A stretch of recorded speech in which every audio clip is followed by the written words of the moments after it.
Patriots of the airwaves, get ready for a sizzling 4th of July special where the unapologetic truth reigns supreme, and no liberal agenda can withstand our patriotic fury. I am your host, igniting the microphone with a blazing conservative spirit. The voice of reason amid the fireworks of liberal lunacy. Welcome to the Over Manga Cast, the explosive podcast that strikes fear into the hearts of the woke elites. As the nation celebrates its independence, we gather here, unbowed and unyielding, to expose the lies, the deceit, and the unhinged propaganda machine that threatens our great land. And on this glorious 4th of July, we have a special target in our sights. Eagle, the Making of an Asian American President by Kaiji Kawaguchi, the latest hit piece chosen by the Democrats. But let me remind you, my freedom-loving brethren, in this red, white, and blue battlefield of ideas, we will not waver in our quest for truth. We will scrutinize Senator Yamaoka's policies and expose any hidden agenda that threatens our sacred liberties. This 4th of July, we celebrate not only our nation's independence, but also a steadfast commitment to preserving the true spirit of America. Join us, your unwavering guardians of freedom, as we embark on a lightning-fast journey to unmask the truth behind Senator Kenneth Yamaoka's audacious campaign. Together, we will set off on an intellectual fireworks display that will illuminate the dark corners of his rhetoric and reveal the genuine intentions behind his political theatrics. We're reading Volume 3 of Eagle. Happy 4th, everybody.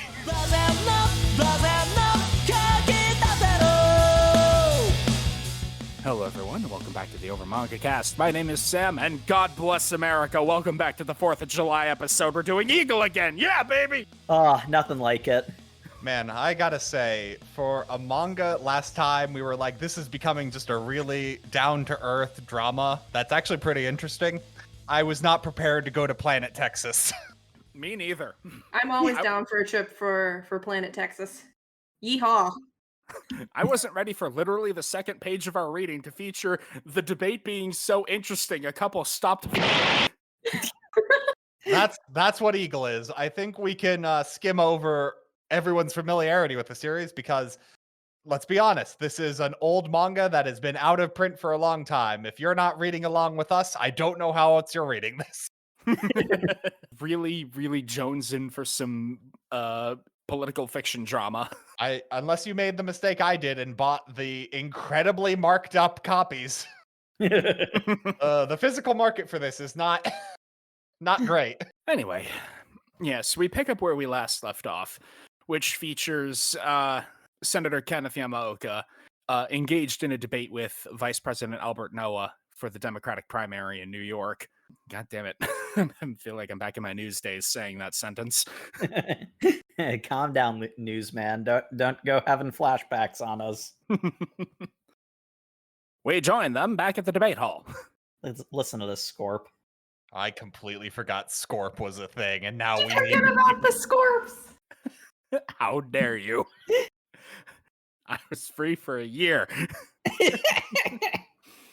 But yes, we have a montage of after last time, which, to fill you in on last time, Noah is calling out Yamaoka for being wishy-washy by highlighting that he once was a champion of an environmental protection bill, and then a scant few years later was all behind repealing the act. In fact, he was a key voice for it.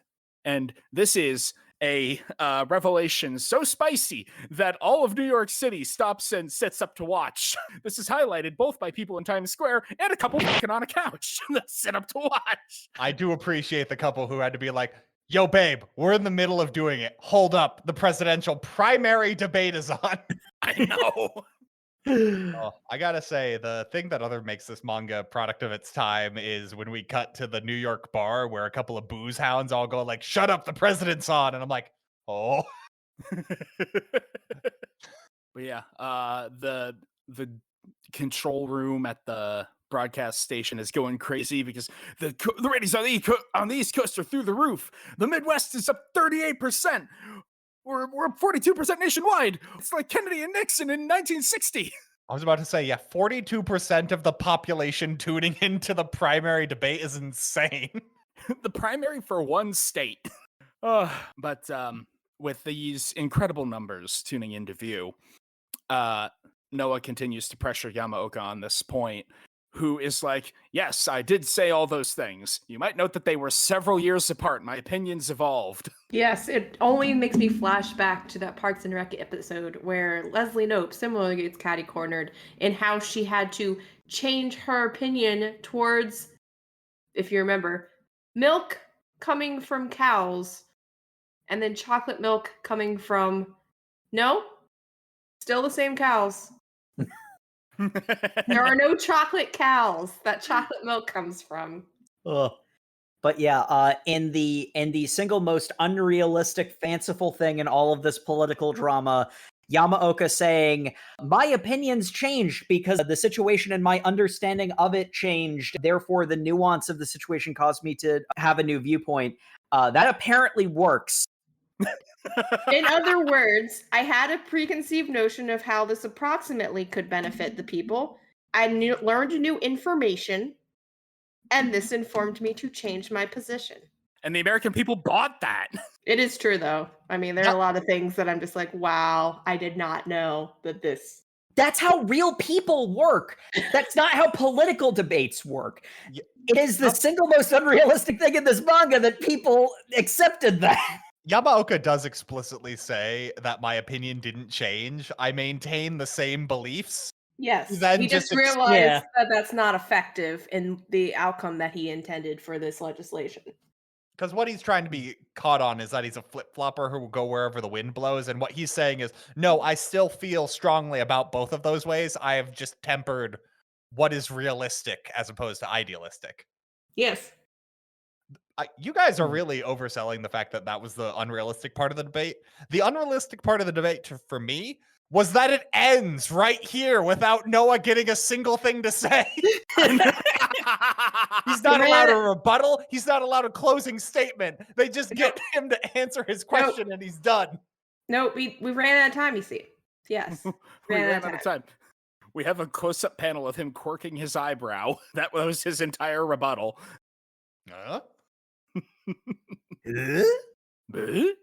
Nani?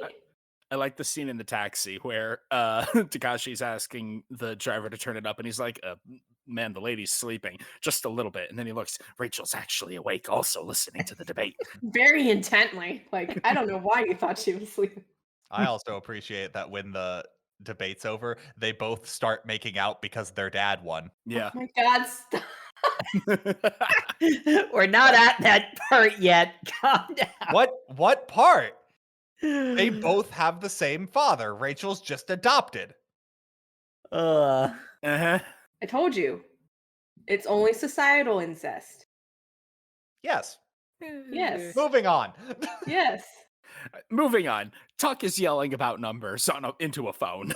So what else is new? I swear he has like 3 different phones screaming, give me the numbers! This is true. You have to have multiple phones, or else people think you're a loser. And Tuck is not a loser. Takashi gets dropped off at Rachel's house because he was making sure she got home because she wasn't feeling well. Mm-hmm. They meet at the door. They kiss again. Mm-hmm. And Takashi decides he's going to be a gentleman and leave because, you know, he can't let work. He thinks work's more important. And I think if you'll remember at the end of last reading, or if you just listened to last episode, we talked about how out of nowhere, a random racist appeared. And you're wondering, what was he going to do? And we were all surprised this was the direction it took. Yeah. Well, you'll remember that this was the guy who was racisting at Takashi last time and got punched. I believe it was by Alex. And he has been stalking them ever since. And as Takashi leaves, you'd think this guy would go after the subject of his racial aggression. No. He's a pussy, so he's going to go through adjacent parties. He goes and attacks Rachel and knocks open the door, forces her inside the house. He's being all evil and stuff. He's a rapist is what Yes. what is happening here. I know if he was sexually assaulting her. He looked like he was just beating the crap out of her. No, he had his pants undone. Takashi notes that when he returns because he decides, no, you know what? I'm gonna, I have these feelings for Rachel. I'm gonna actually act on them. I don't care about the weird situation. And that's when he bursts in to save her. And there's an insert shot of, oh, that's what you were doing. I am going to kill you. Yeah, And then Takashi really stiffens his courage. He hardens his resolve. Really He's inappropriate really- time for these jokes, Yeah, Sam. it really He does, burns- especially with this added context that I apparently missed. And now I'm just like, oh, this really kind of taints the entire circumstance. To be fair, the added context is weird and kind of out of nowhere. Yeah. This feels the most like 80s movie, kind of, where it's just like, yes, we need a sexual assault in here so Takashi can be the hero, is kind of how it comes off. Say, ladies, after a sexual assault, do you really feel like getting it on with someone you've had a crush on? It It's like, immediately cuts to a sex scene. I'm like, that feels That's- weird. yeah. That's some Hollywood nonsense. He That's not- did check to see if she was okay, and she's like, of course, yes. And I'm just like, no. Look, that cut the realism here. Anything to get titties on the screen. Yeah, this volume really likes that a lot. Yeah, we're gonna see a lot of Takashi and Rachel having sex. Mm-hmm. Oh, I wonder if there's a particular reason for that. We'll get there. See, I thought it was just gonna cut to black because it's them hugging, she's crying. Next page, it's them kissing, but it's like from shoulders up, so you can't really tell. But they're clearly both not wearing shirts, and it's the fireplace. Next page, oh nope. So it cuts to black with that last panel, and then you flip. Nope, they're just banging in front of the fireplace. Mm-hmm. I do love to get banged in front of nice fireplaces. Inappropriate. Just several pages of them going at it. I'm just saying, it's just so cliche, and apparently that is the thing. I don't even know, since this is her house, was the fire already going? Yeah, so She means was out all day. They have a fireplace in her bedroom, I guess, because they're on her bed. I'm just Yeah. confused. They were making out after he checked and made sure she was okay. Somebody lit a fire in that time. And those things don't just light up instantaneously. It spontaneously burst from just the passion and friction in the air. Yes, I choose to believe that. Yes. The cheesy 80s sex music started playing, and that just instantly caused the fire to light. Yes. The fact that this is their house brings up so many questions too. Like Mm-hmm. the next morning, after a lot of banging, and they talk a little, but Mm-hmm. it's kind of inconsequential. Takashi has a meeting, so he leaves her a note. He gets up at 6 a.m. saying, "Hey, you were asleep, so I decided I'd just let you continue sleeping." Except Rachel also had things to do today. He just left her with no alarm clock. Yeah. Yeah, kind of a dick move. No, she probably had to wake up at a different time though. Like he wanted to get up early to meet Alex or whatever his name was. Yeah. Mhm. Yeah, and then I don't know what relatively reasonable time she needed to be up by. Maybe like 7 or 8. So Yeah, she was up by 9, which conveniently her mom still had the full like 80s movie parent complete table full of breakfast available. Yeah. I thought the mom knew what was going on at that point, with how this conversation was, because I'm like, yeah, no shit. Like you were living in their house. How did Takashi get out of the house? Without her noticing. Yeah. But it's Yeah. just like, hey, you're looking really nice today. It's like, Mom, I feel amazing. Everything is going great. I got banged in front of a fireplace. Okay, she doesn't say that last part, but thinking it. We all know she was thinking it. And then it And just go- ends with them all leaving and the mom going like, oh no, Rachel must be in love. oh no. Mom- She's been making eyes at that reporter boy. She has that glow. Yes, that morning after inexplicable glow that tips off characters that banging took place. So I don't think she suspects the reporter guy until they just shove it straight in her face later. Yeah. They kiss in front of her when she Rachel says bye mom. It was like they were at a photo op or something, and then goes over, sees Joe, and then kisses him. Yeah. She's got that soap opera timing because she turns a corner to see this. It's Yeah. it's weird if they were trying to keep the relationship secret, which I thought they were up until they just kiss in the like. I'm I saying don't think- even if the situation was different than it is, he does work for your dad. Like you would still like feel some like, okay, we need to like hide this or something because it still breaks some ethic rules, I think. Yeah, I don't think they ever explicitly say that they're trying to keep it secret, mainly because things move so incredibly quickly. Like it goes from them being kind of flirty to them banging, and then like next day, they have a semi-awkward meeting in a hall. Also, confusingly, the campaign seems to have them share a hotel room from now on. Yeah, how about that? They don't ever justify that, and if it comes out that that relationship was supposed to be a secret, which considering how Yamaoka talks to him seems like it should have be a secret, Mm-hmm. but they're just in the same hotel room, which that would have had to be booked by the campaign. So it's not like that could have been a secret. No, because you also have to think about the fact that she works for the campaign. So I mean, all they would have to do is say X room was booked for the campaign. Yeah, that, and also she could just be visiting him in his room, probably, Mhm. but who knows? It's it's weird. At some point, the campaign is going to get the bill for those fancy bottles of wine they have in the LA hotel. So it's like, oh no, is Yamaoka at it again? Someone bought whipped cream and cherries.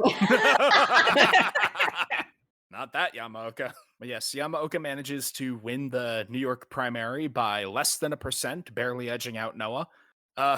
Yes, as Jake said, there's the hilarious soap opera timing of Patricia happening to see Kashi and Rachel kiss. And I love this manga when it does dramatic characters looking at each other panels, because the faces in this manga can be very expressive, but oftentimes they just kind of stare. It says like late silver, early bronze age face. Well, Like, also the cut added face. like weird comments is like is it Tomiko? Is Joe's mom? Yes. Yeah. Yeah, like that random. So obviously Patricia is obviously aware of Tomiko. Yeah, that kind of surprised me. That is kind of Mhm. concerning. She's just like, oh no, Tomiko has her seed is somehow infiltrating our family. Like she A uses like seed born from her has infected our garden. Like, oh my. that phrasing was really like concerning. It's like obviously she was more than just a passing. Oh, by the way, I might have hooked up with this lady while I was, stationed abroad. Something. The impression that that Yamaoka didn't that Kenneth didn't tell Patricia about this. No, apparently, like he did though, right? He 'Cause must have. He must have told her about him. Either it's he Maria. did. It's Maria he didn't tell Patricia anything about. Yeah, so now she's like, oh my god, now there's two. We're getting ahead of ourselves. I think the important thing is that the implication earlier was that Patricia wouldn't have known about Tomiko. So she either found it out on her own, which does kind of track with something that she says later, or Yamaoka or Kenneth did tell her. Either way, it's weird. I think what I'm getting from this is Yamaoka's playing a mind game with Takashi, and he's trying to keep him as out of the loop as possible. So Patricia knows, but when Yamaoka talked to Takashi, he was just like, yeah, you're the only one who knows. Obviously, I would keep this a secret. Yeah, the I could whole buy that. Again, I'm pretty sure I said this last time, but this entire manga really just feels like Kenneth is screwing with Takashi. Yes, Yes. 100%. He is playing mind games, yes. Well, there's also a scene where Alex, I think, is the brother. Yeah.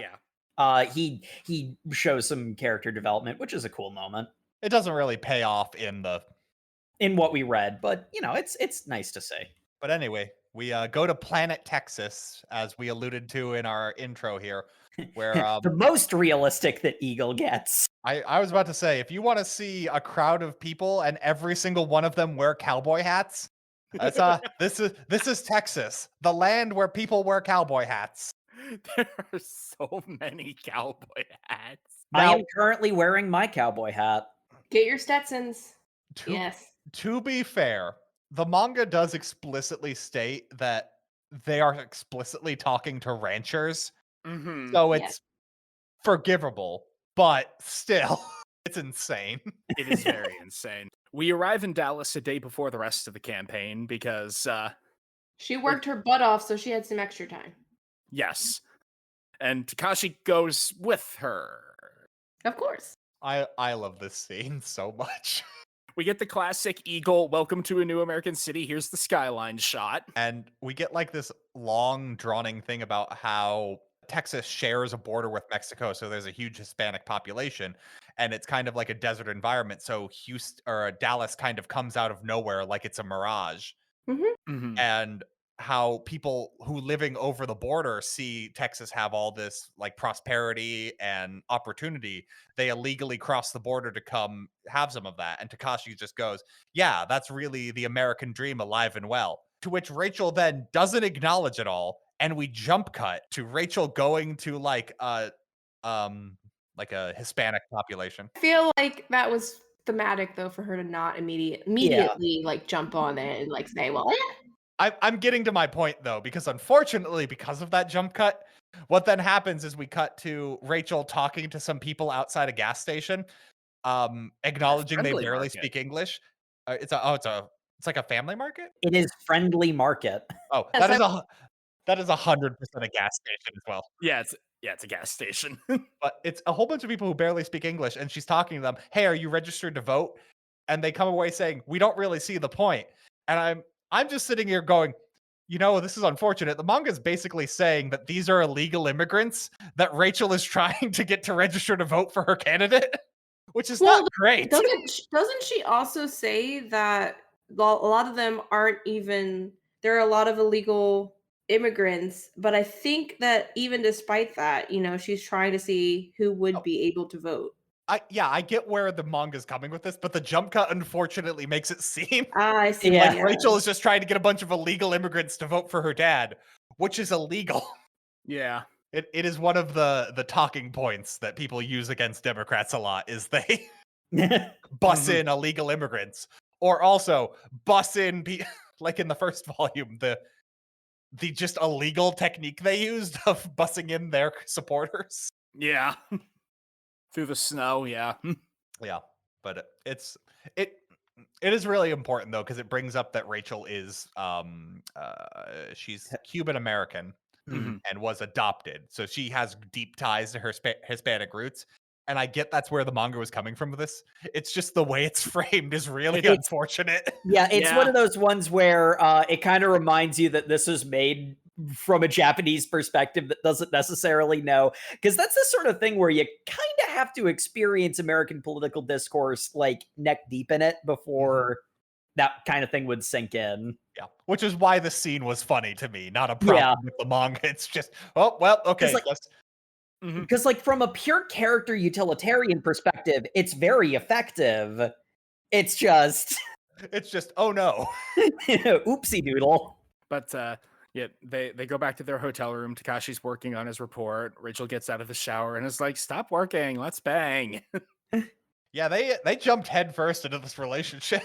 They sure did. Well, they even put like, are they even in a relationship? Right now they're just acting on their feelings for each other until she finally admits. So they don't officially say they're in a relationship. Takashi did turn around to admit to her he loved her. So Semantics, that doesn't count. But they have this conversation about this conversation that I love, where oh man, you're having that conversation with Alex. You seem to really get along with him. Almost like you two are brothers or something. She doesn't exactly say that, but that's the subtext. And she's like, "Oh yeah, you've never known your father, right? Yeah. If he were still alive, would you want to meet him?" Zoom in panel on Takashi's face, staring into the distance. I mean, to be fair, that is a very amenable. It's a good question. Yeah. It's only funny because of dramatic irony. Yes. Dramatic irony. It's a very important scene in the context because now in the manga he is lying to her about that his biological father is her adopted father. So He's like, I know who my father is. That's why I'm here trying to find out who he is. Mhm. But that's On a confusing. side quest as well. She is also a side quest. She wishes she was the full quest, but yes. Yeah, she Definitely is a side quest. By confirming my father's existence, I can affirm mine. I'll accept any conditions if I can do that. I don't want my father to be a mirage like we were talking about before. That was really deep, and then they continue to bang, so no change. What she says that she loves him back. Yes. It's important. It is very important. But they're not in a relationship. They just love each other. They do a lot of screwing on hotel beds with the blinds open so they can see the night. Oh my god. Don't get me started. Yeah, and on a full frontal, like just We'll get there, but what I will point out the scene that makes no sense. The scene, as if there's only one. But There's many, but I love that's this song that's so why we much. love it. That's why we love it. Oh my god. This is a July 4th tradition for a reason. Exactly. But Yeah. anyway, they're in Texas and they are learning Texas plays by different rules because little known fact, listeners, Democrats not too big in Texas. Not really. outside No. of Austin. Yeah. More like Beston. That's not even true. Austin's just weird. Yeah, Yeah, and they're very proud of it. they are. Keep Austin weird. It's here where we meet some of the bigwigs of Texas, specifically the agribusiness heads, or as I like to call them, the Cowboy Consortium. Mm-hmm. That is an accurate way of describing these characters. And more importantly, their leader, the Democratic representative of the union, Mhm. which Mhm. so I'm confirming this is right. He's the Democratic representative of this union, and the Republican representative was the guy who was calling him on the phone at the end of this. Yes. I believe so, yeah. I think Yes. so. Because they were working together saying, hey, we need people who represent our union to go through in the primaries. You can't just be sitting on this. You need to pick an option. I know the Democratic candidates aren't exciting to you, but Yes. Mhm. But we need somebody.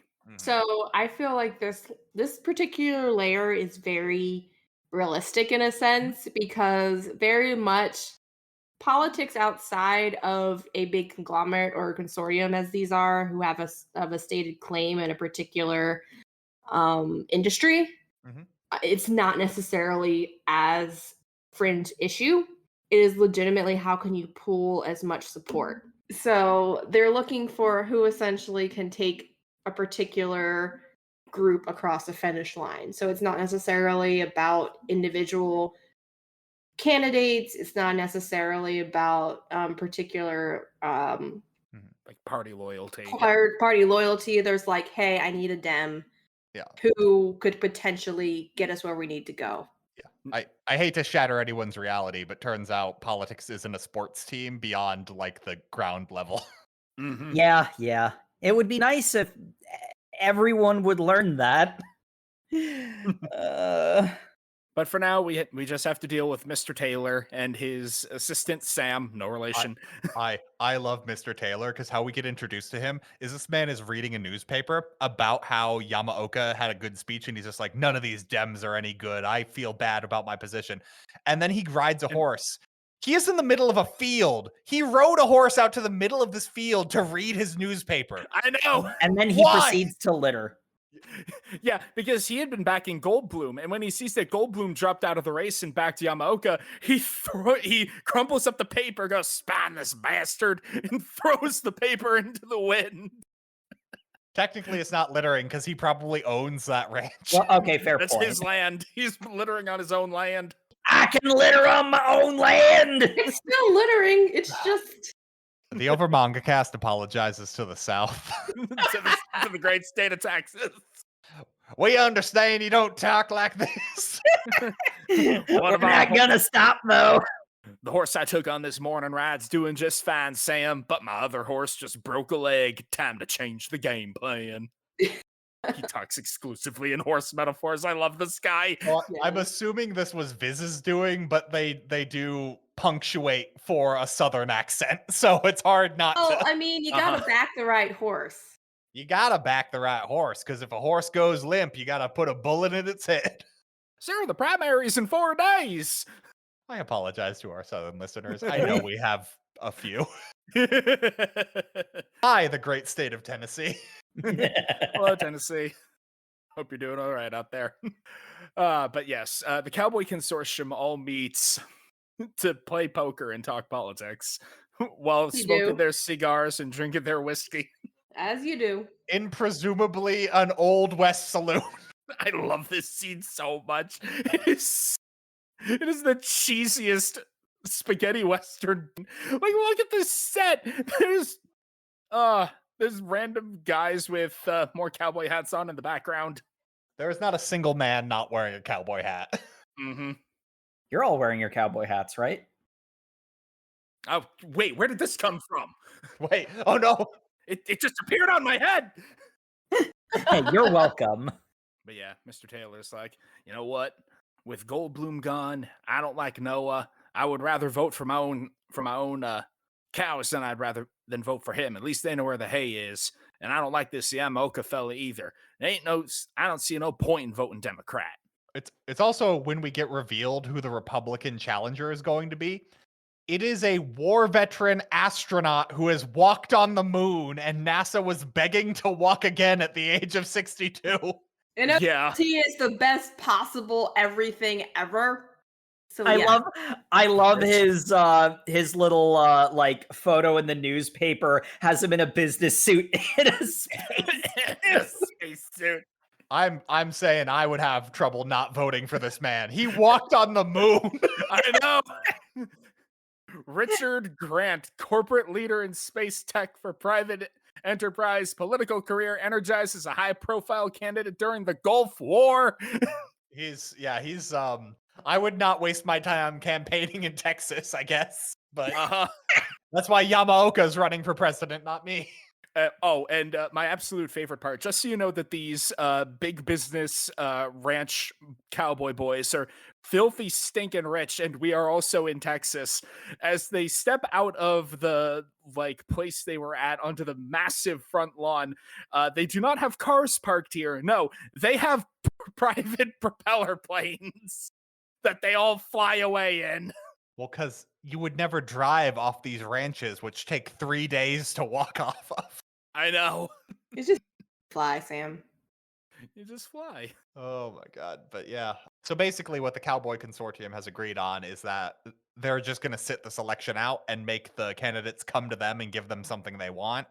Because the sort of big thing is that's definitely what Taylor is going to do, but the rest of them are really concerned about this. They don't like sitting it out. But Taylor's their leader for a reason. Yeah. He knows what's what, and they like Taylor, and they are willing to believe him. Mm-hmm.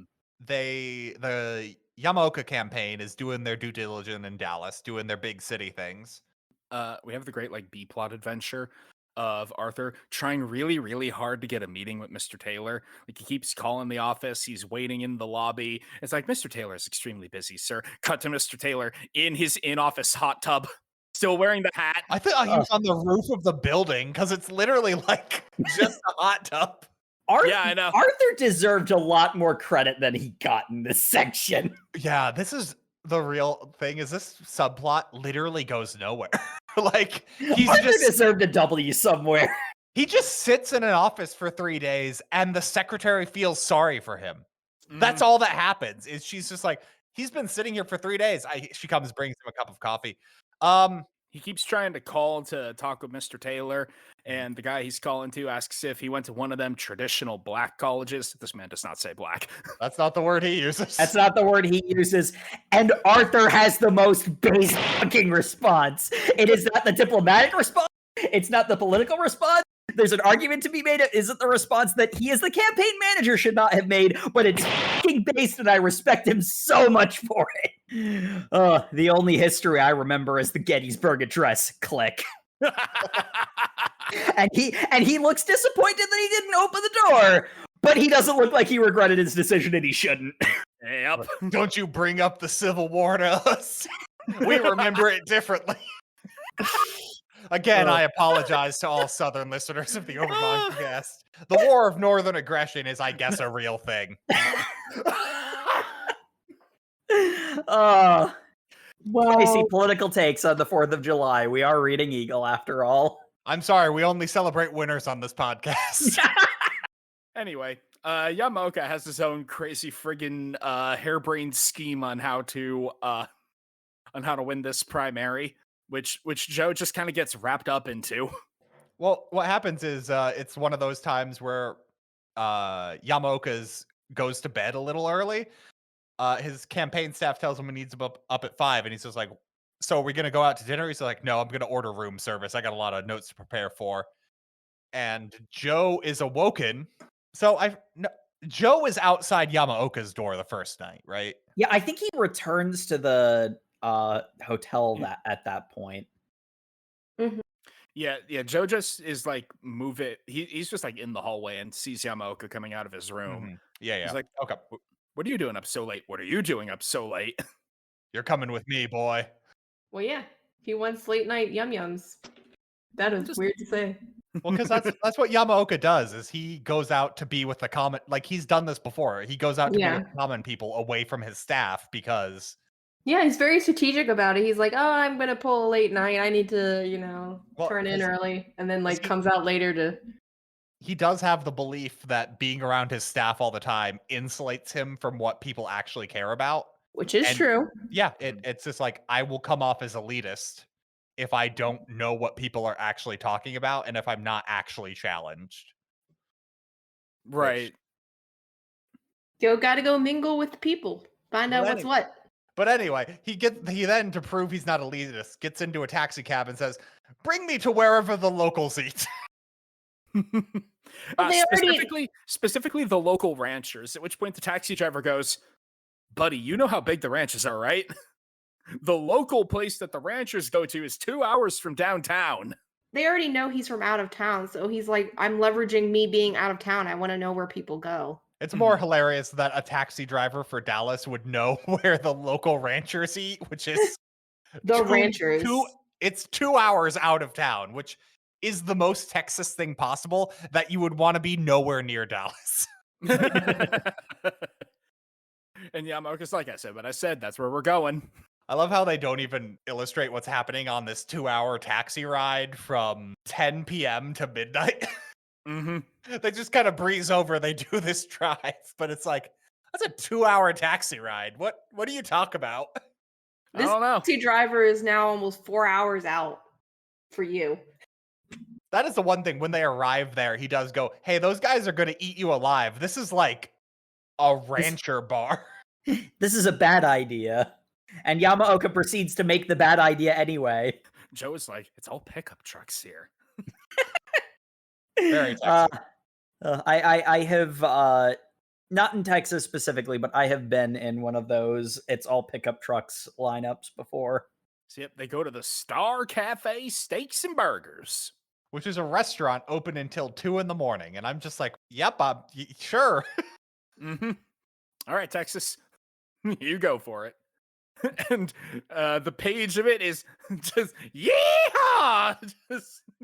There is 3 introductory pages of just Texas stereotypes. Playing cards, shooting pool, drinking beer. Got the band up on the stage, and everybody's in a cowboy hat, even the ladies. And then when Yamaoka and Joe walk in through the saloon doors, the record scratches and everyone turns to look at him. It goes quiet. Then we meet my favorite guy. We meet Bill. Just one of the ranchers goes up and tries to harass them, tries to make jokes. And there's a page of him kind of like looming over Yamaoka, like he's actually gonna be something at all. And he makes like different bad puns. Because Yamaoka orders a T-bone steak and a Sam Adams, and Joe, not knowing what to do, orders the same thing. And I'm just like, I was expecting someone to call him out for ordering a Sam Adams, because that sounds like an American beer, but that's a Boston beer. That makes him an East Coaster. But then it doesn't come up, so I'm like, okay, I'm just gonna write it off. He ordered American beer, I guess. They could have ordered a Lone Star, right? I think that's the big brand. I don't think that's really the Texas beer. I think that's like when you order a Foster's in Australia, like no one Ah, drinks that. Oh no. If you're from Texas, write in. What kind of beer do you drink? And if you're yeah. underage, don't tell us. We're not cops. Well, or tell us what your parent drinks. Yeah. Yeah. And if you don't have parents, I'm sorry. Speaking of people with awkward relationships with parents, Joe is amazed by the portion size. Texas size. Oh yeah, they order like a half pound and the steak comes out. It's clearly a pound. He's just like, "What? That's not what we ordered." He's like, "It's Texas sized. They double their weights here." That what? And that's when the character Sam was mentioning comes over and is like, "Hey, you better eat all your food." Don't they know this man has a stomach that can eat all 50 states? This man ate all the food provided to him at both the Italian and Chinese American delegations. You know, I don't think I could say the fancy name of your lawyer's suit. Get it? Lawyer's suit? Lawsuit? Come on now. I love how this guy makes jokes and no one reacts. No one he keeps looking over to his buddies and they all just blankly stare. Bro, you got the whole squad laughing. But Yamaoka finishes his meal. So he gets there at midnight and the Mhm. place closes at 2. Yeah. Presumably the time then passes in whatever is plot convenient because Yes, it Well, does. they go in, they order, they also and then have conversation. So theoretically, that sounds about right. 2 hours. I love the bartender who, when they show up and order, goes like, "We're not open all night like you know New Yorkers are expecting." That's cool. I'm ordering 2 hours before last call. I'm not really sure what your concern is here. Yeah. It's not like I came in at like 1:30 or something. But you had to be like, New Yorkers eat all night long. Once Ben or Bill or whatever bad joke man's name is done harassing them, the rest of them, all while very seriously playing pool, decide to engage with him in the matters of policy. That kind of makes sense. That's what he's looking for because these ranchers are businessmen. Mm-hmm. That's what he was looking for, was a bar of people who own ranches, which is a very different clientele than like a dive bar. And so, of course, the question of gun ownership comes up. And Yamaoka is right. You know what? You're right. I haven't mentioned this issue on the campaign trail. I wanted to broach this subject with people like you that it would really matter to. And you know, I have great respect for the history of the gun and, you know, weapons, very important for humanity as a species. He's getting glowered at by all of them, real suspicious like in the process. Because he's not getting to the point. Mhm. So you're saying you're against gun control? Oh no, I think it should be stricter. Now hold on. We get the parade of bad faith arguments for guns shouted at him because, of course. Get like 2 whole chapters of him being yelled at. I was about to say, does he get to his plan or does he then go, "Well, I'm for stricter gun control. Well, it's 2 a.m. Time to be heading home." Yeah, that's what he does. And I was like, oh my gosh, you are really trying it. Yeah, they let him leave, which Tells a seemingly unrelated story that I don't think ever actually gets resolved. I can't even remember the story, so. It's two cities in the same state have Yeah. literally opposite gun laws, and their crime rate was the same. I think I misunderstood this because he was saying that the gun control enacted in these 2 cities before they had no crime, despite the fact they were in high crime areas, and then the gun control things were instated, and then he doesn't say what happened after. So I don't understand the point of his story. It was just people being overprotective about gun control in areas that didn't need it, I guess. But like, Yeah, which I mean, that's the reaction of all of the people in the bar and Takeshi, and I don't think it comes up again. I don't understand what the point of that story, which might have been literally Yamaoka stalling for time until 2 a.m. where he could be like, "Well, bar is closed. I'll be back tomorrow." Yeah, there's a non-zero chance that because, you know, I mean, like there are a lot of jokes to be made about Yamaoka's ridiculous luck and 4D chess playing abilities when it comes to these sort of political things, but there is a non-zero chance that if you read the character charitably, Like he's broaching different ideas. He's seeing what will work and what won't. Because a very realistic thing, I don't know if we're gonna get into our political views on the subject here. But I feel like it's really hard not to with the really subject hard matter, not to. but Yeah. as a podcast, we're not political guys. We're not going to get involved in that, but like Yeah. we might accidentally flavor things. Yeah. Be chill people. Yeah, please. Because for every political idea, every political debate, there are bad faith arguments for that thing. And boy, Yamaoka getting those bad faith arguments about guns shouted at him so he can't even get a word in edgewise until he shushes the entire crowd. That sounds about right.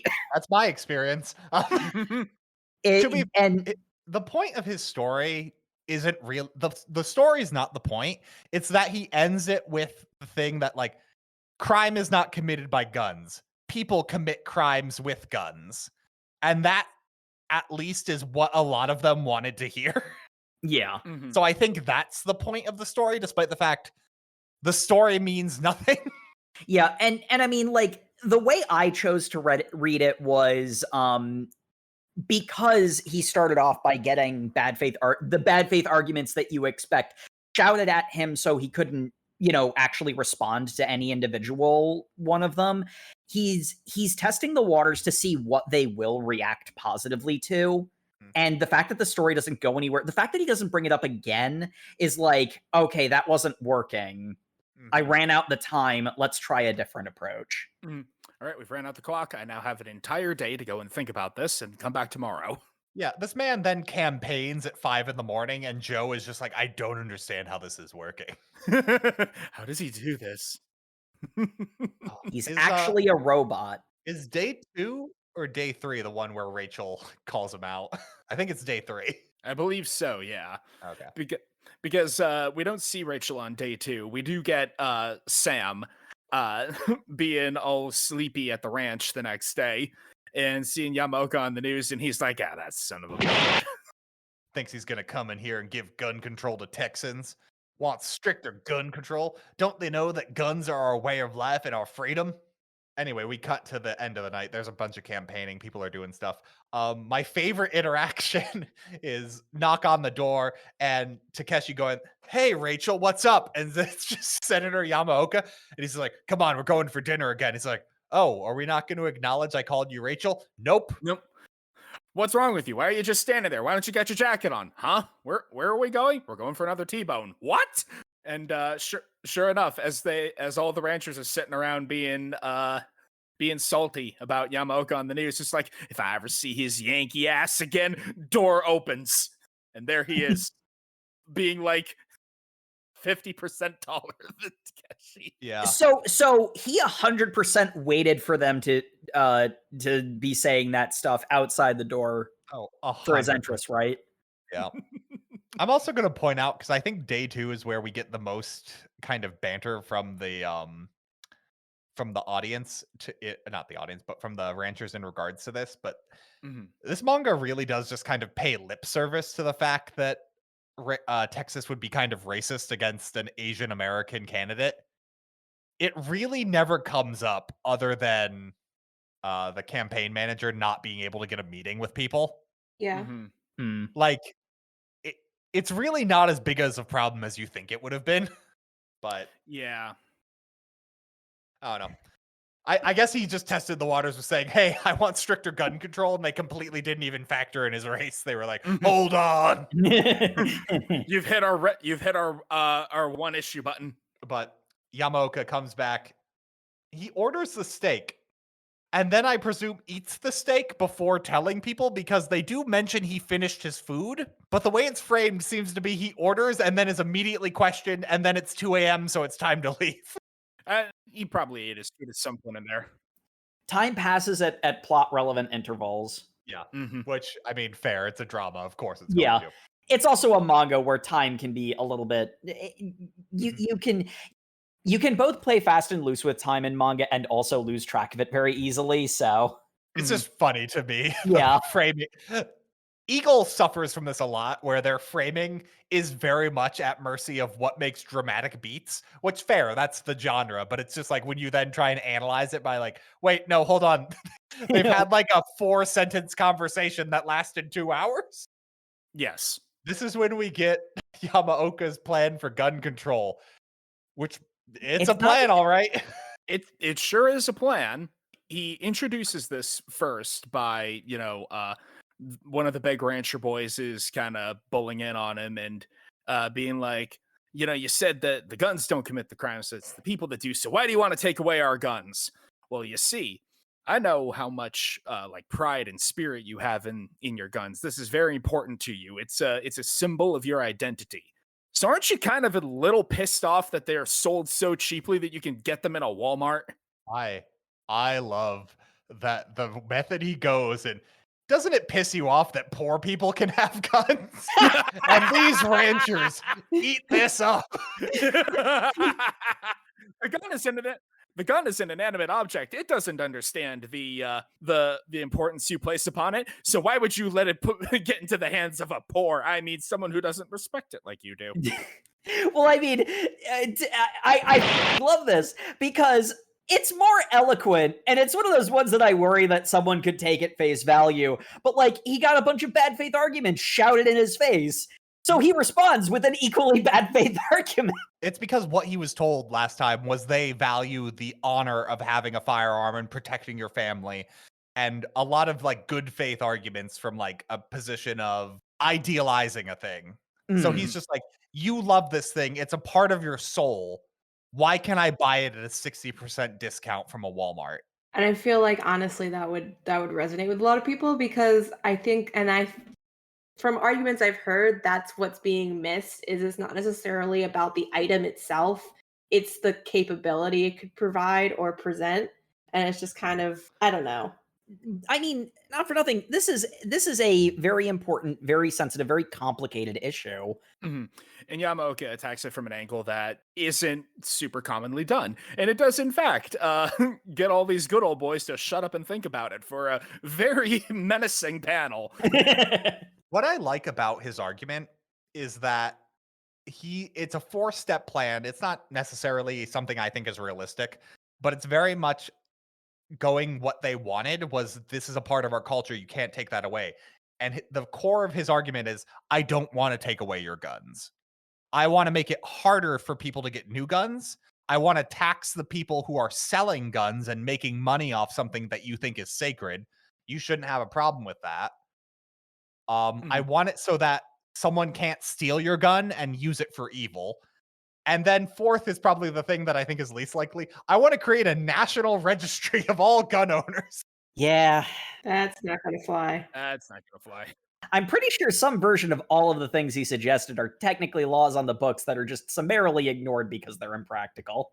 Well, the last one is, I think, was the one that's been like Supreme Court said that's against an amendment to. Yeah. I think that was the national registration one. The 4th one was he wanted every gun to come with a safety lock that only the owner can disable. Yeah. I don't know. Biometrics, maybe? Yeah, I don't know how that's possible in the 1990s era this is written in. Well, that is a good idea. Like, well, here's the problem with it.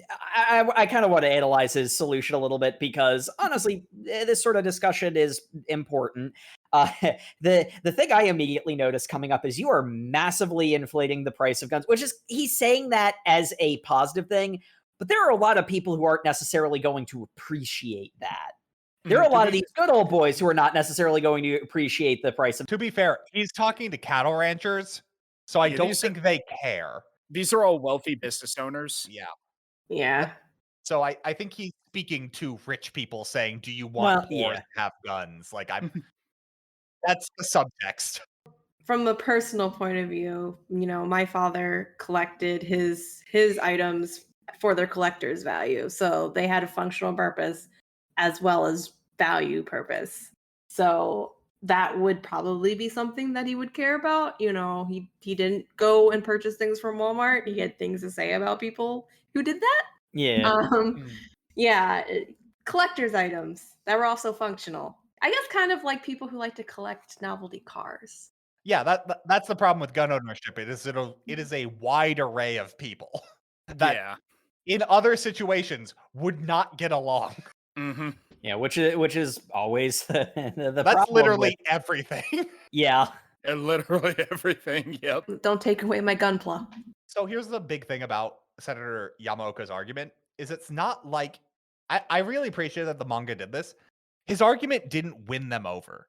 They Mhm. still disagreed with him, but they appreciated that he was forthright and honest about what he wanted, and it wasn't the boogeyman they were afraid of. Yes. It was Yeah. something they thought was a reasonable take that they disagreed with. Yeah. But that's And what I it- think. It was the fact that he was hearing their base concern and addressing it in his own way. So it's like, I disagree with you, but I feel like you actually understand. He heard their fear-mongered knee-jerk reaction last night, so he came with something that, that sidestepped that.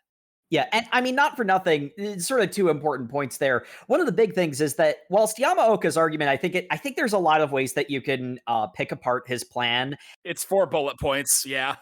Oh, well, it's 4 bullet points, and you could very easily take issue with all 4 of them. It got them thinking about, like, oh, what way would I make this idea more amenable to me? Which, in all honesty, is super important in political debate. Like, the worst thing to do in politics is to assume, that compromise is impossible, because then why are we talking at all then? Mm.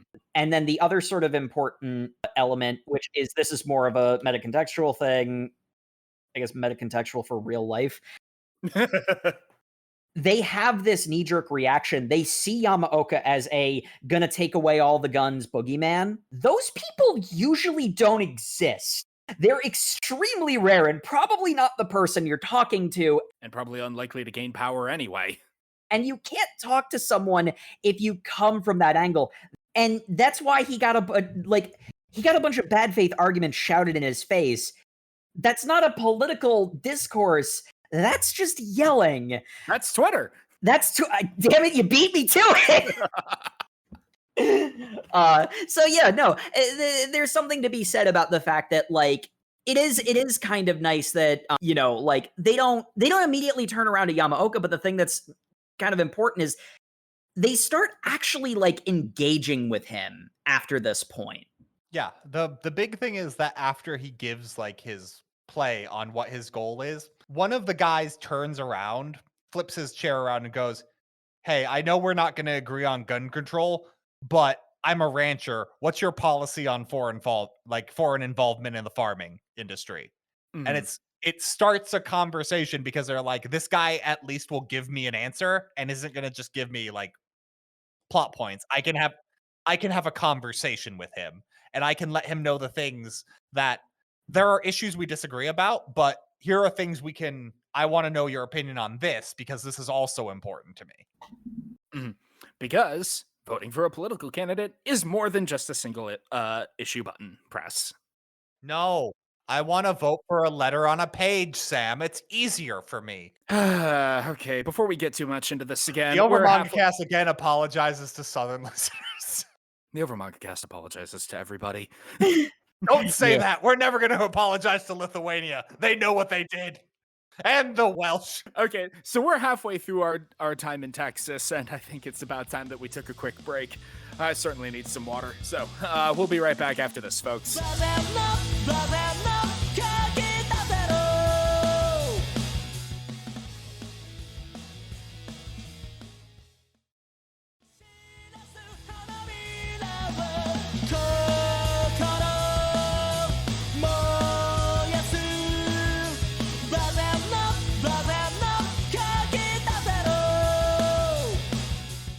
And welcome back to the show, folks, where last we left the political campaign. We were going back to the bar at freaking midnight for another T-bone. Sounds Which, when about you right. say it that way, sounds very sexual, but it's not. I mean, I don't live your life. If you want to go get T-boned at a bar at midnight, that is your God-given That is right. your prerogative. I think legally you can't do that in Texas. But anyway, yeah, it's the morning of day 3. Takashi is freezing because he's like, I thought we were in the South. Why is it so cold? And meanwhile, Rachel's like, hey, this is like the third night in a row that I haven't been able to reach you. Where were you at midnight? And at 2 a.m. I was in the shower for 2 hours. Yes. Yes. That sounds about right. That's my shower. That's literally how the conversation goes, because she doesn't follow up past that. I know.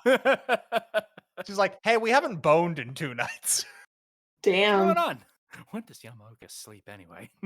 Never sleep. Only bone. I mean, you're not wrong. Given what we find out in the next section, I can only assume the 3 things this man does is lawyering, campaigning, and fucking. He's a shoo-in for president.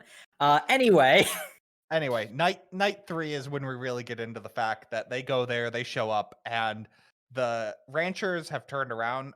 We get a cutscene of one of the guys getting into a car accident, or he witnesses a car accident in Texas, where 2 guys are literally about to pull out their guns and kill each other over a fender bender.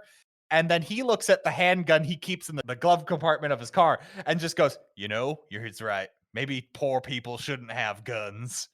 That's not what he says, but that's what I took away from. It's him reflecting about you need to have the proper love and respect. We are all mortal men. Without wisdom, how can we stand here and say we deserve the power to kill? But anyway, we cut to that night at the bar where people are more receptive of him. They're asking him questions beyond his gun control policy, because at this point they're literally waiting for him. Yeah, they're like sewing up a little early to get to talk to him because they want to hear what he has to say, even if they might not full-heartedly agree with it. And by then you've already won half the battle, honestly. yeah, because they're actually talking to him. Like, they're being very like aggressive and challenging, but in a way that like gives Yamaoka the chance to respond, and that's exactly what he wanted. He goes off on his thing about what's going to happen with grain producers.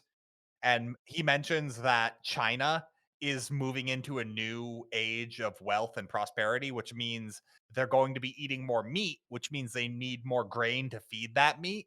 And that's where America can slip in to provide that. And then our farmers will make a lot of money. And they're all like, but would China let people not feed their own country? And he's just like, you just let me worry about that. Yamaoka, what's going on here? I got this handled. And then everyone accepted that answer with no further questions. Read charitably, there's a bit of a trail off that you can assume as he goes into more detail, since the manga did earlier talk about how much Texans prefer straight talk. But once again, the style of the manga can go against it at times. Read uncharitably, these people looked at Yamaoka and be like, he knows how to speak Chinese. You know what? Honestly, you could say that's also a charitable read, because it's more than him just talking past them. What are your thoughts on bioengineering and our standards for that? What are we going to do about Europe? You talk about wanting to get people into the 21st century, but what about people not wanting to work the ranch? Yeah, what about the Mexicans? I'm not going to comment on the Mexicans. And then he doesn't. I just like how the speech bubble for that one sticks to a very angry man with his arms folded. Yep. But yeah, that's night 3. He's got a regular little town hall going. We have day 4, the last day before the primary, with Texas Food Company headquarters and Mr. Taylor hearing some rumblings about what's been going on at the Star, and he's getting he's not having it. No siree. He's getting steamed about it. So yeah, we see him in the middle of cutting a deal with some other business types. An extra $5 million on this deal. I expect you to get us on your board. And he sees the paper talking about how his sector is still quiet on the election. And I love the panel of his very frustrated face with the headline. Or with the news article, consensus is disintegrating, no clear political direction, rumored factional disputes in cattlemen's union. I still think the Cowboy Consortium is a better name, but that's just me. They do get to name themselves, Sam. I know. Well, they're the Cattle Consortium in my heart. But this is when we get a hold of Sam. So I think he's Mr. Taylor's ranch hand. I believe so, yeah. not adopted son, but surrogate son. He's you know, in every way other than legally. He's somebody he hired to work his ranch and now does more, but the manga just tells you he works on the ranch. The manga's not really clear what Mr. Taylor does. He's the ranch boss guy. Because this man quit this business meeting because he got angry at a newspaper article to go ride around on the ranch. And I'm like, that doesn't seem like your job. He goes to ride on the ranch and then stops by one of the houses, I guess, and he shows up just in time for lunch. We're having beans, sir. Ah, my favorite. Eating beans, I see. They just eat a tray of beans. Yeah. Beans are very filling. How dare you? I do want to point out, from the picture they showed of the beans, they do not appear to be baked beans. So they are just beans. They're just like edamame. His beans, yeah. I love the panel of him looking very intently at the spoon going, "Ah, yeah, that's the good stuff, Cookie. I love beans." I mean, whatever. Do you? I don't know. Thanks, Mr. Taylor. Gotta shame this man for liking beans. How dare you? Unfortunately, Sam decides he hasn't played horseshoes with his surrogate paw in a while. To which one of the, I think it is Cookie, but someone at the ranch goes, "Oh, when Mr. Taylor comes home in the middle of the day, it's never for anything good. He's always something sour." And as they're playing horseshoes, they're talking about Yamaoka eating them T-bones at the Star. Yankee thinks just because he can eat some meat, he gets a Texas welcome.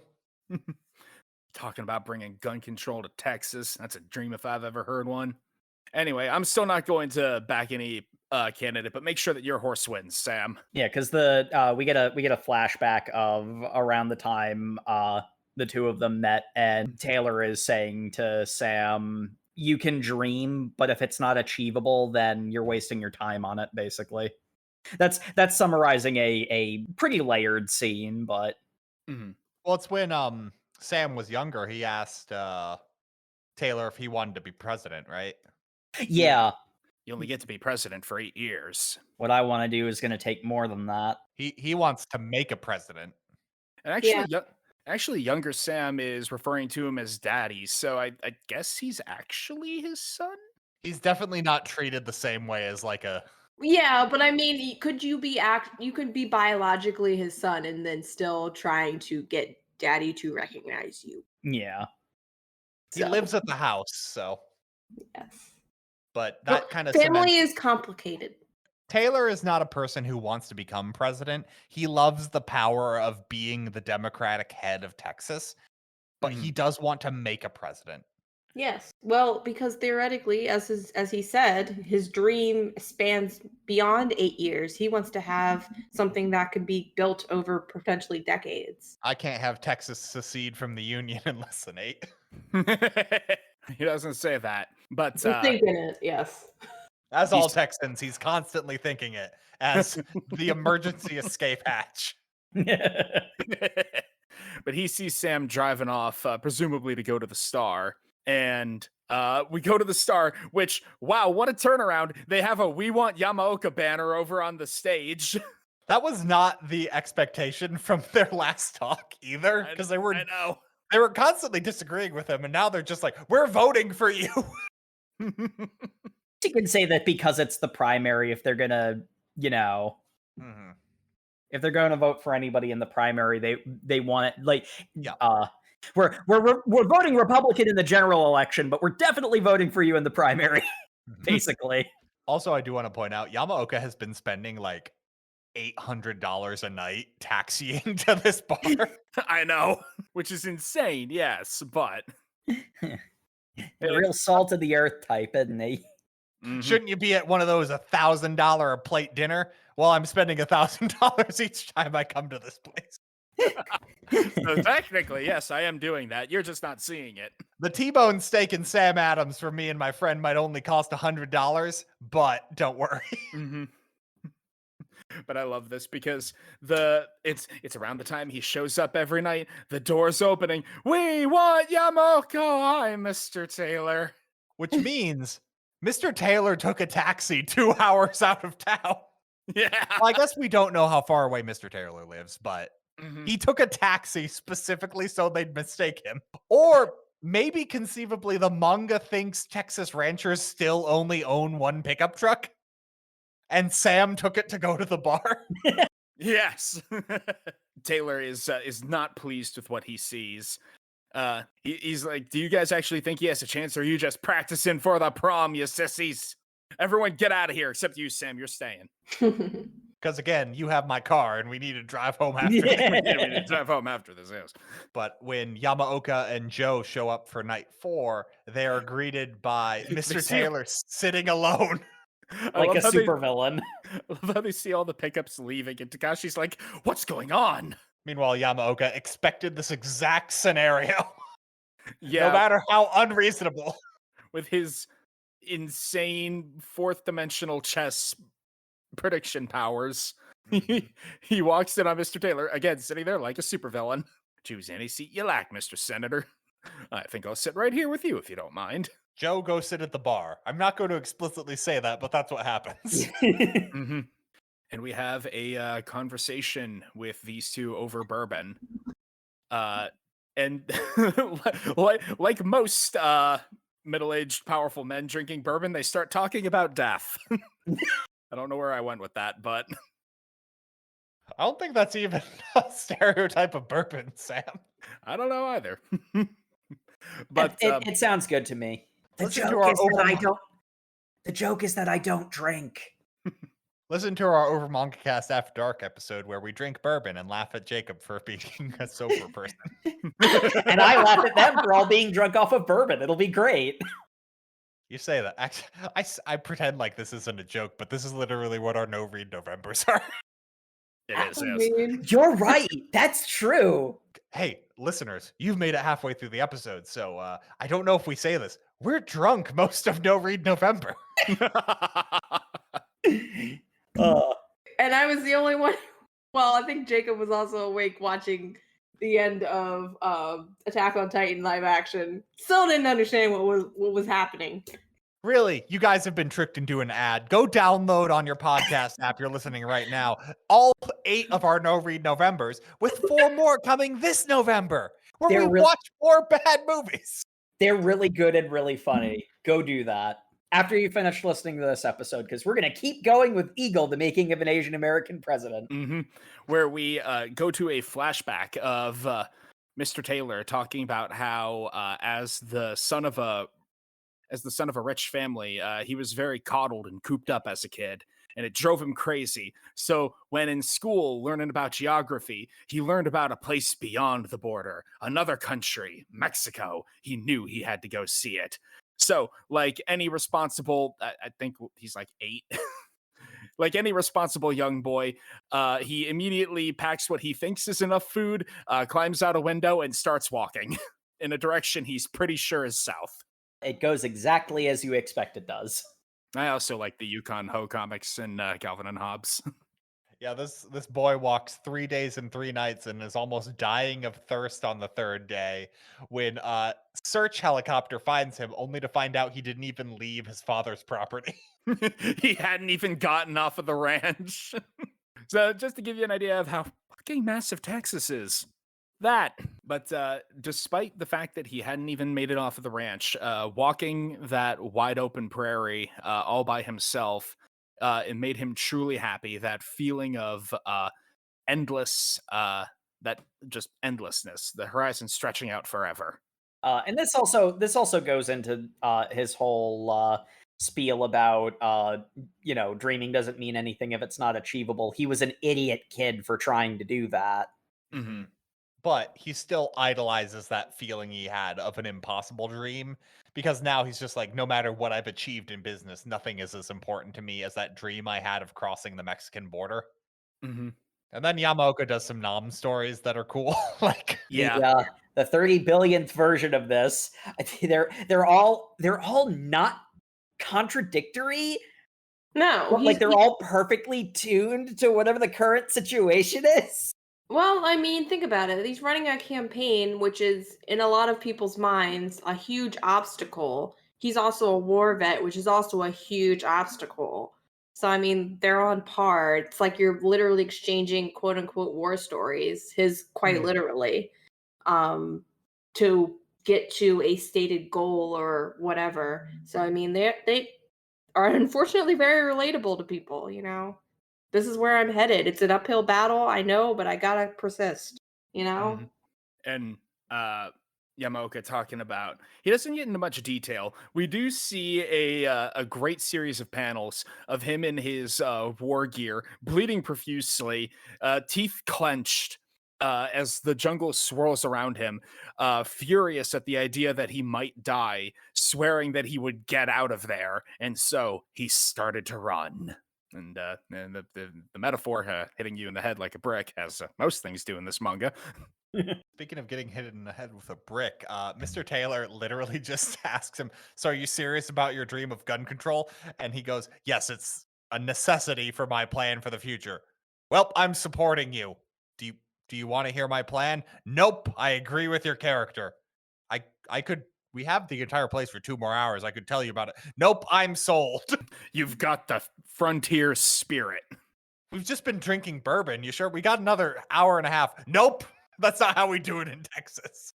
The plot needs to move forward.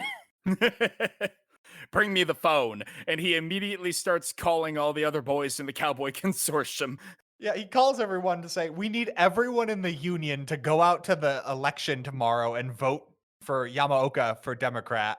And it's just like that. The person on the other line goes, "We have literally 5 hours, and you've been telling everyone we're not voting in this election. This is insane what you're asking." "I'm asking." God damn it. By asking, I'm telling you, you're doing this now. Thank you. Not just Texas, Willie. I want every vote from every farmer, rancher, canner, and meat packer we got in the Super Tuesday states. I want this whole industry voting Yamaoka. Get on the horn and get it done. He's got the frontier spirit. Yep. So they're getting all the farmers from, because Yamaoka was trailing behind in the southern states. So now he's got every Democrat leaning farmer and cattle rancher will be on his side, or maybe all of them, because I think they're suggesting that the Republican primary is basically a lock in, which Yeah. fair. They've got a really strong candidate. So They have a comedically strong candidate. I just really like the series of panels when all of the rancher dudes are making the calls to get them all to vote Yamaoka. Each of these guys looks more comical than the last. yeah, they do the like manga thing where it's a whole bunch of different people on phones, except they all have the same cowboy hat on. It's That's not true. Not all cowboy hats are the same. Mine is a slightly darker brown. and poor Arthur asleep on this bench where he has presumably been for 72 hours.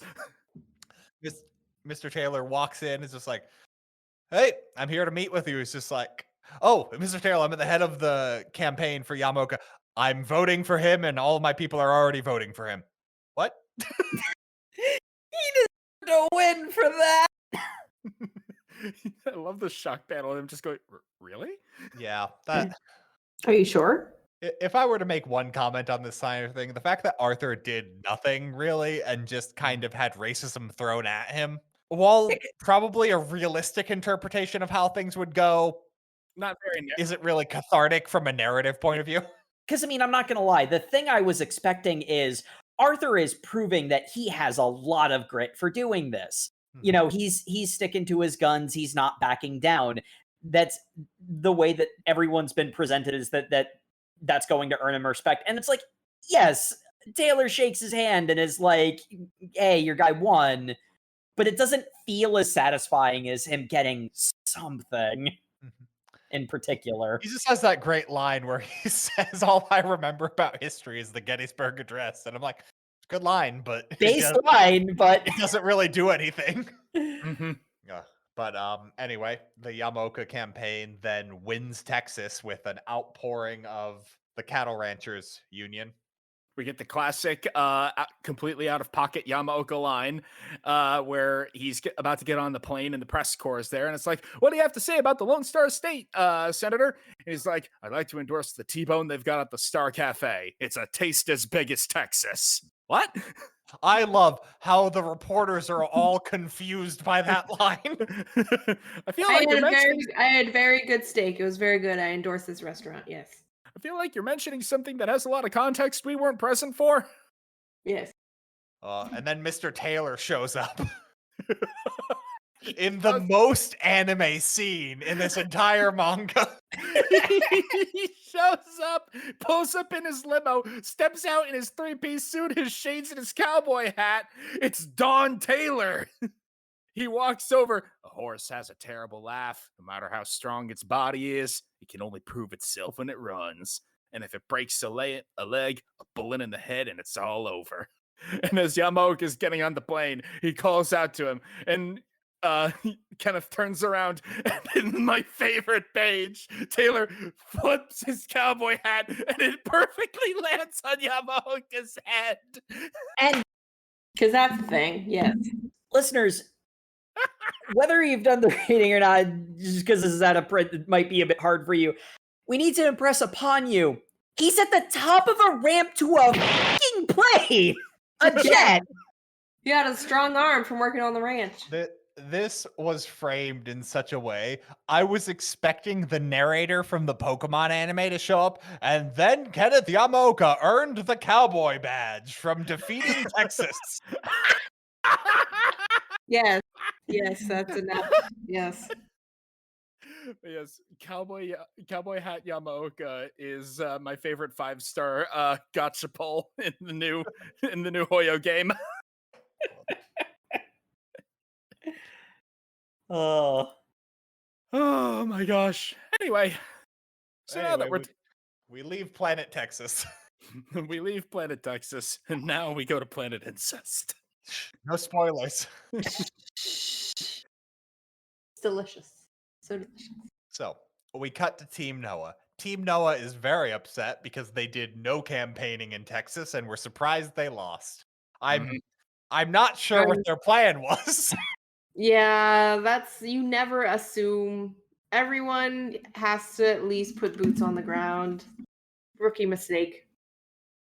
But they're basically between a rock and a hard place on, do we attack Yamaoka or do we try and drum up support in another way? And then suddenly someone in the background, being a sneaky snake, just goes, oh, we could find a bomb to dig up on them. Maybe some kind of marital infidelity. Yes, a scandal. Ooh.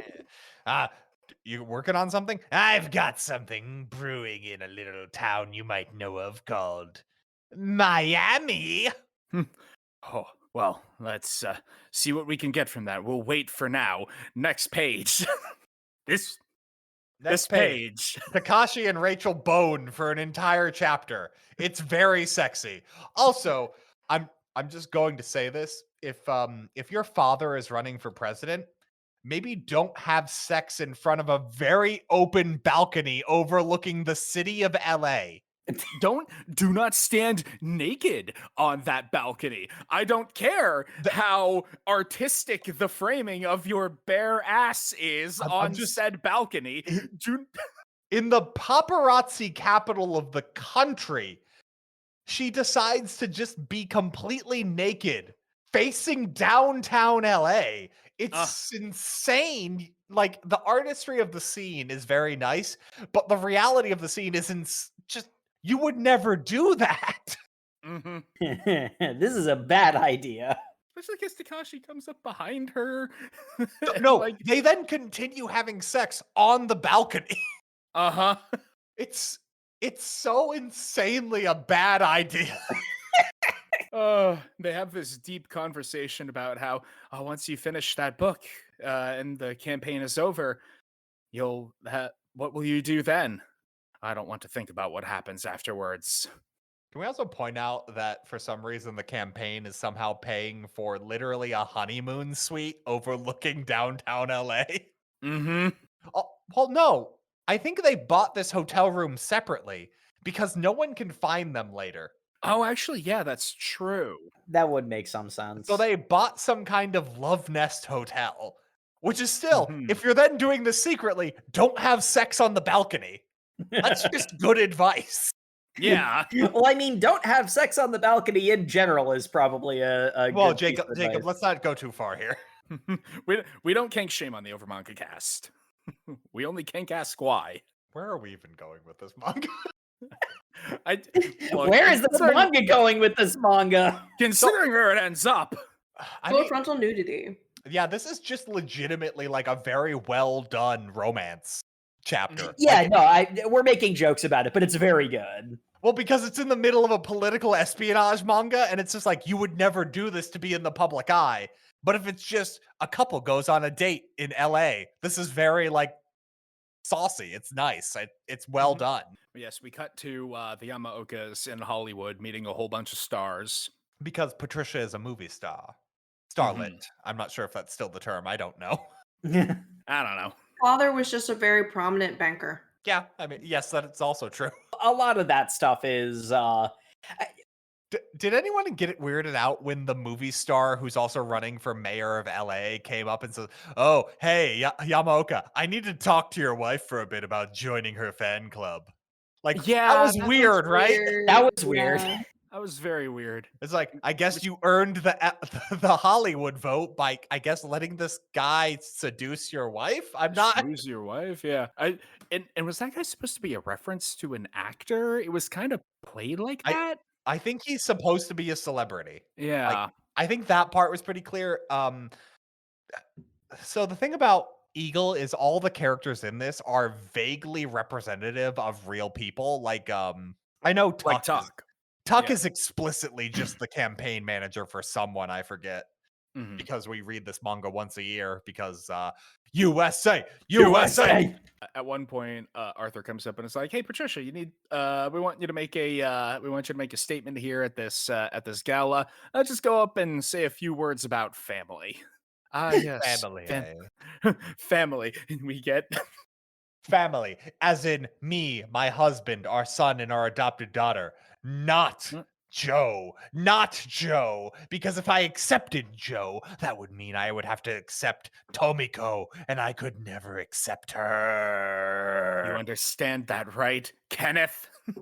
This woman has insane monologues to herself. Wait. You don't? That's how I normally think. No, Jacob, as we've established, me and Sam don't have internal monologues because we don't need people to read to us. Shut up. I am personally attacked right now. The Anyway. Overmanga cast apologizes to listeners who have internal monologues. I'm sure you suffer a lot. But anyway, we do end the chapter with a stinger with Team Noah having found their bomb. Team La Noah! Bamba, if you would. Ooh. Maria Estefano, 38 years old, works at a seedy dive in Miami. She left Cuba at 16, married a guy who domestically abused her. She's Rachel Yamaoka's biological mother, and possibly she had that baby with Kenneth Yamaoka. Dun dun dun. And then just to juxtapose it as uncomfortably as humanly possible on purpose. So it's revealed with the talk show, right? I think so. Well, because it's Team Noah talking about this bombshell, and it's like, this bomb's gonna blow him to smithereens. And they're like, yeah, we've got him. Next page, Joe and Rachel's O faces. Oh, that's right. It's Team Noah talking about it, and then we cut to Joe and Rachel having more sex in that hotel room. Just going at it. And it was at this point I'm just like, manga, this entire volume, all the Rachel Joe like sex scenes. Have you been doing it for this purpose? God damn it, why? Yes. I can hear the dun dun dun. Can we talk about the insanity that this woman got a TV spot? Because when we later it takes Joe we're going a little out of order, but I don't really care. Joe eventually goes to investigate this and finds out some things about her, which, like, if anyone did the bare level of research that she was drug addicted and a prostitute, I don't know why she would get a talk show spot, you know? Mm-hmm. Like, it doesn't seem like her story would have enough credibility to be pushed onto the national stage. But it's dramatic. She's got a potential scandal story about the surprise dark horse candidate in the Democratic race. I can see why people might want to take interest, but the fact that it's like the next day she's on the 7 a.m. news doing this sub story. He is the vice president, so I'm sure he's got some sway.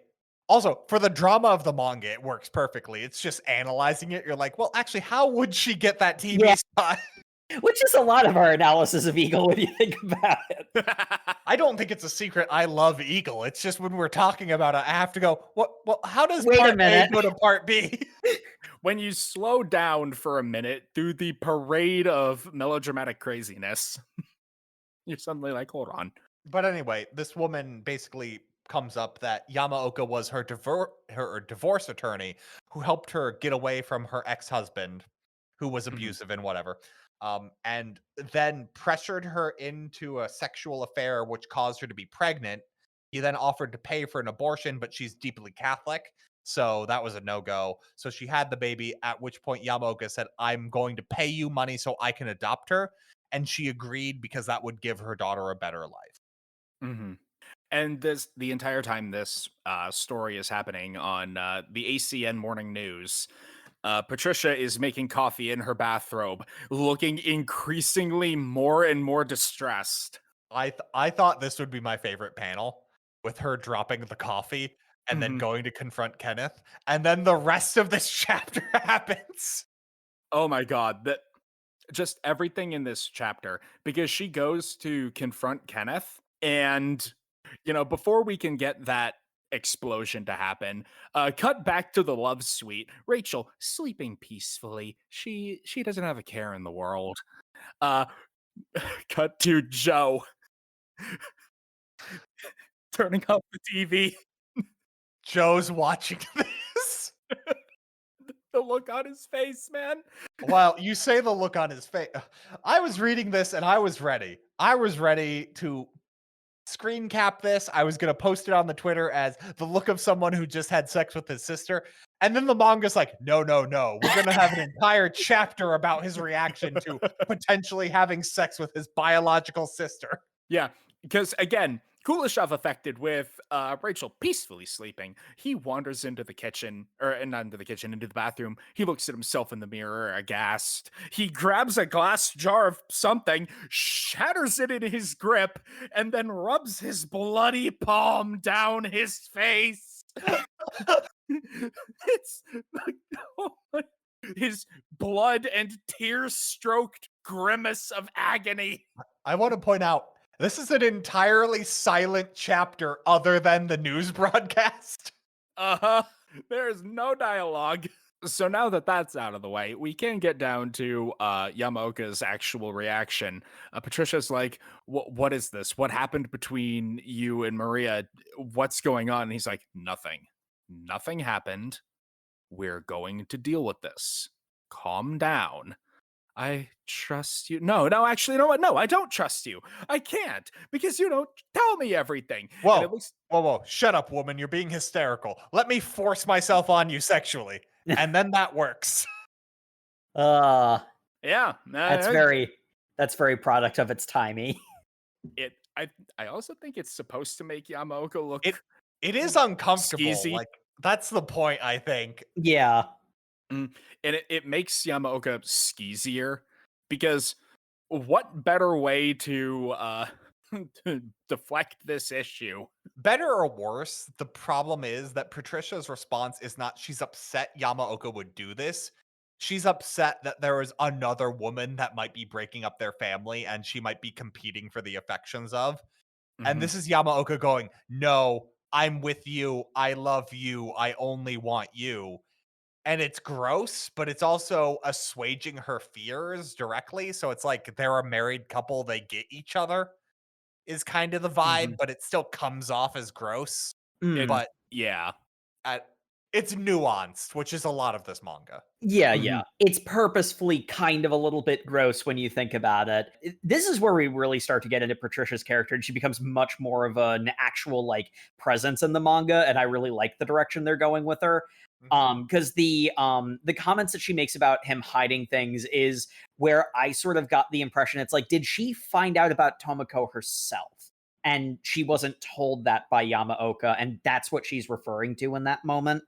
Because, like, it's one of those ones where it's like, where is the credibility coming from? But like, if Patricia knows that Tomoko exists, then she knows that there's a chance that this might be true too. And before that can evolve any further, Arthur naturally charges into the room like, what the hell is going on? What is this? What happened? How did we not? Where's Rachel? What do you mean she's not here? Where is she? And that's when it's like, wait a minute. So you just let her go off on her own with Takashi. Yeah, we're not really sure what's going on there.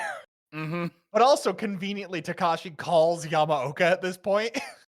And Yeah. this phone call is insane. This phone call is the most supervillain shit that Yamaoka has done this volume.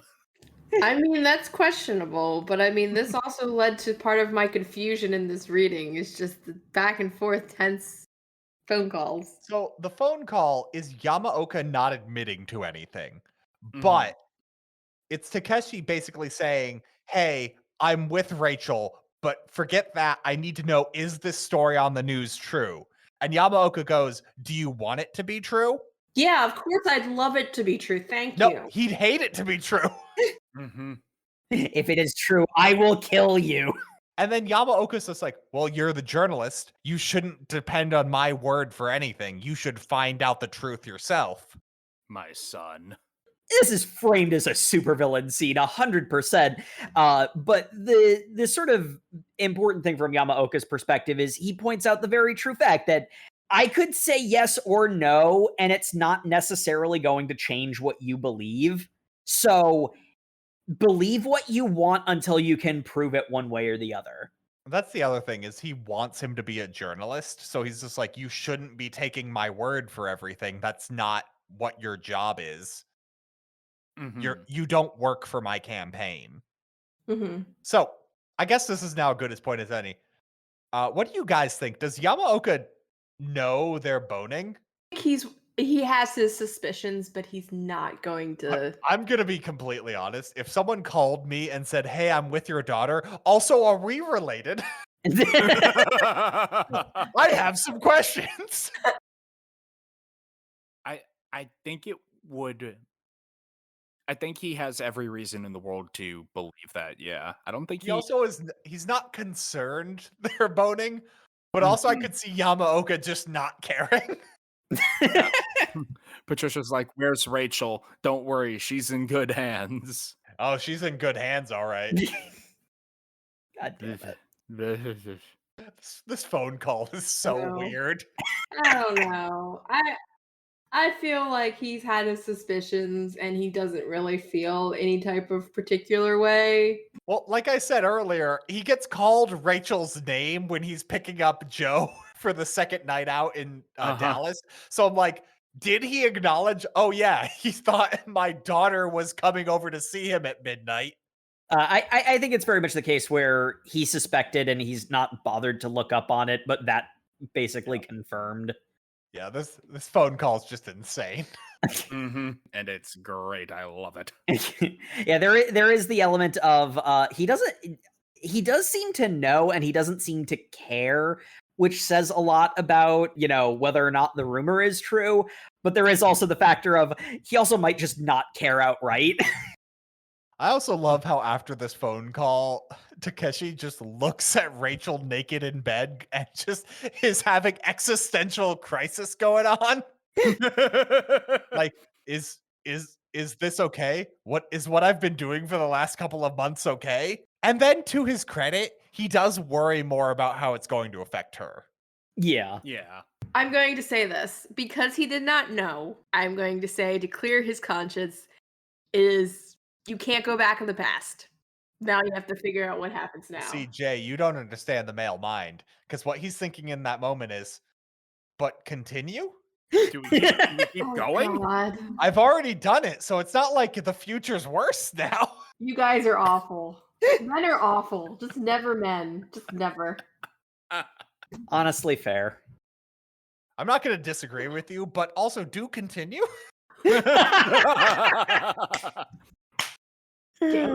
But I do love. I just gotta say, I love the chapter page for chapter 47 because it is Rachel 1,000-yard stare in bed. Chapter title: The Predicament. I love how that's not the chapter title fully summarizes what the problem is. It's Takeshi going the predicament of, am I having sex with my sister?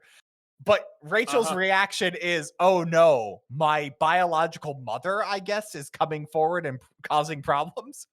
But that chapter title works so well on its own.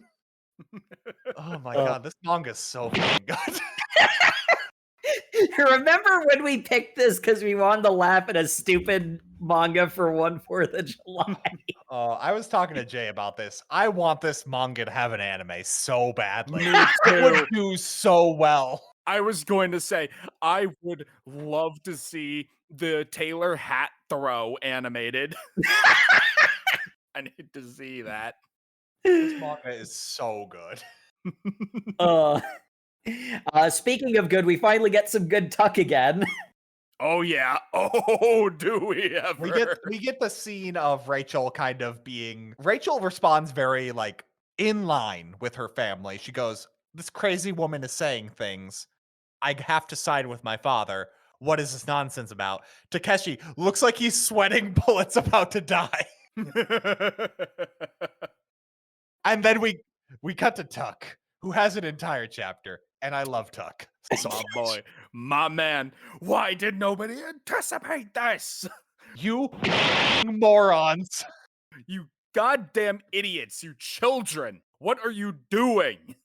Tuck is just going like, this is not how you run a campaign. I need to know every single dirty secret so this shit can't happen. Hey, old war buddy, why weren't you covering your buddy's ass like you're supposed to? Don't you believe Kenneth? Believe? I don't care about believe. Yeah, we get a near fist fight between Arthur and Tuck. Are you a consultant or a pimp? Well, this pimp's telling you that if we're finished on this street, which means that all the whores and the pimps are going to be out of a job. Word. I love Tuck so much. I love Tuck. That's pretty close to a direct quote. Kenneth the Yamaoka campaign is imploding mildly.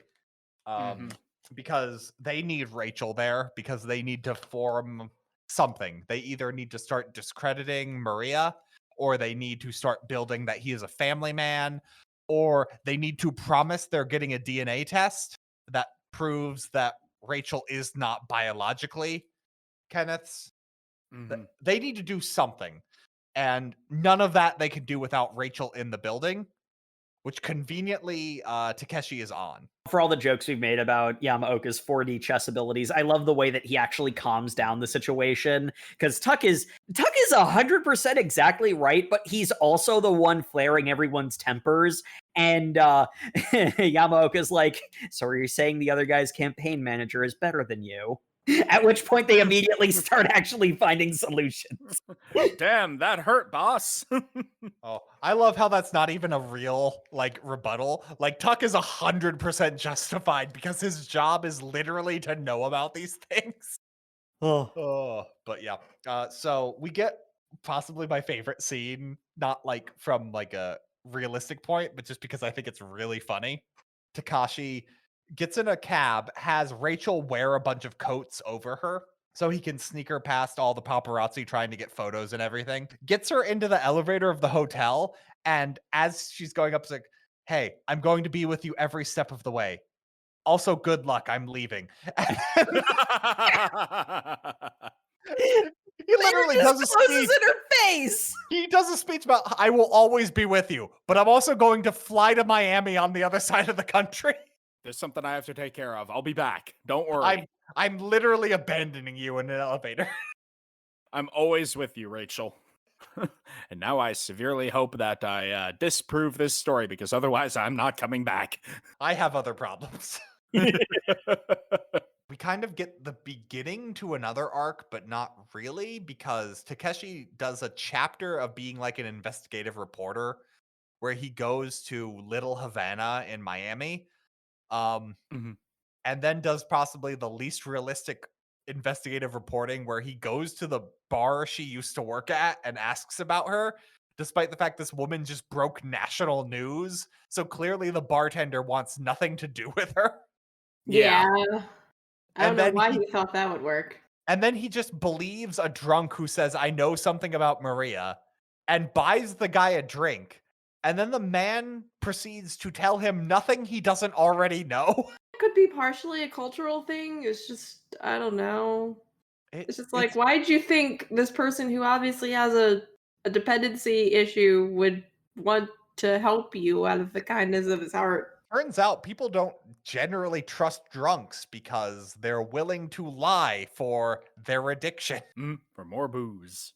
But I guess this might come up as a plot point later. He does say, "Hey, I know Maria. She came back from New York saying she was wildly in love with someone. Who was that person she was in love with? Was it Kenneth?" And the guy passes out and doesn't give him any more information. And I'm like, Hey, buddy, wake up. and he seems to take that's a clue, but I'm like, that's literally nothing. You literally asked him a question and he said something that was vaguely applicable. Like, Cliffhanger is that Takashi does manage to track down Maria as she's going to her next press conference, and he's like, "I'm not going to be able to fight through the press corps to."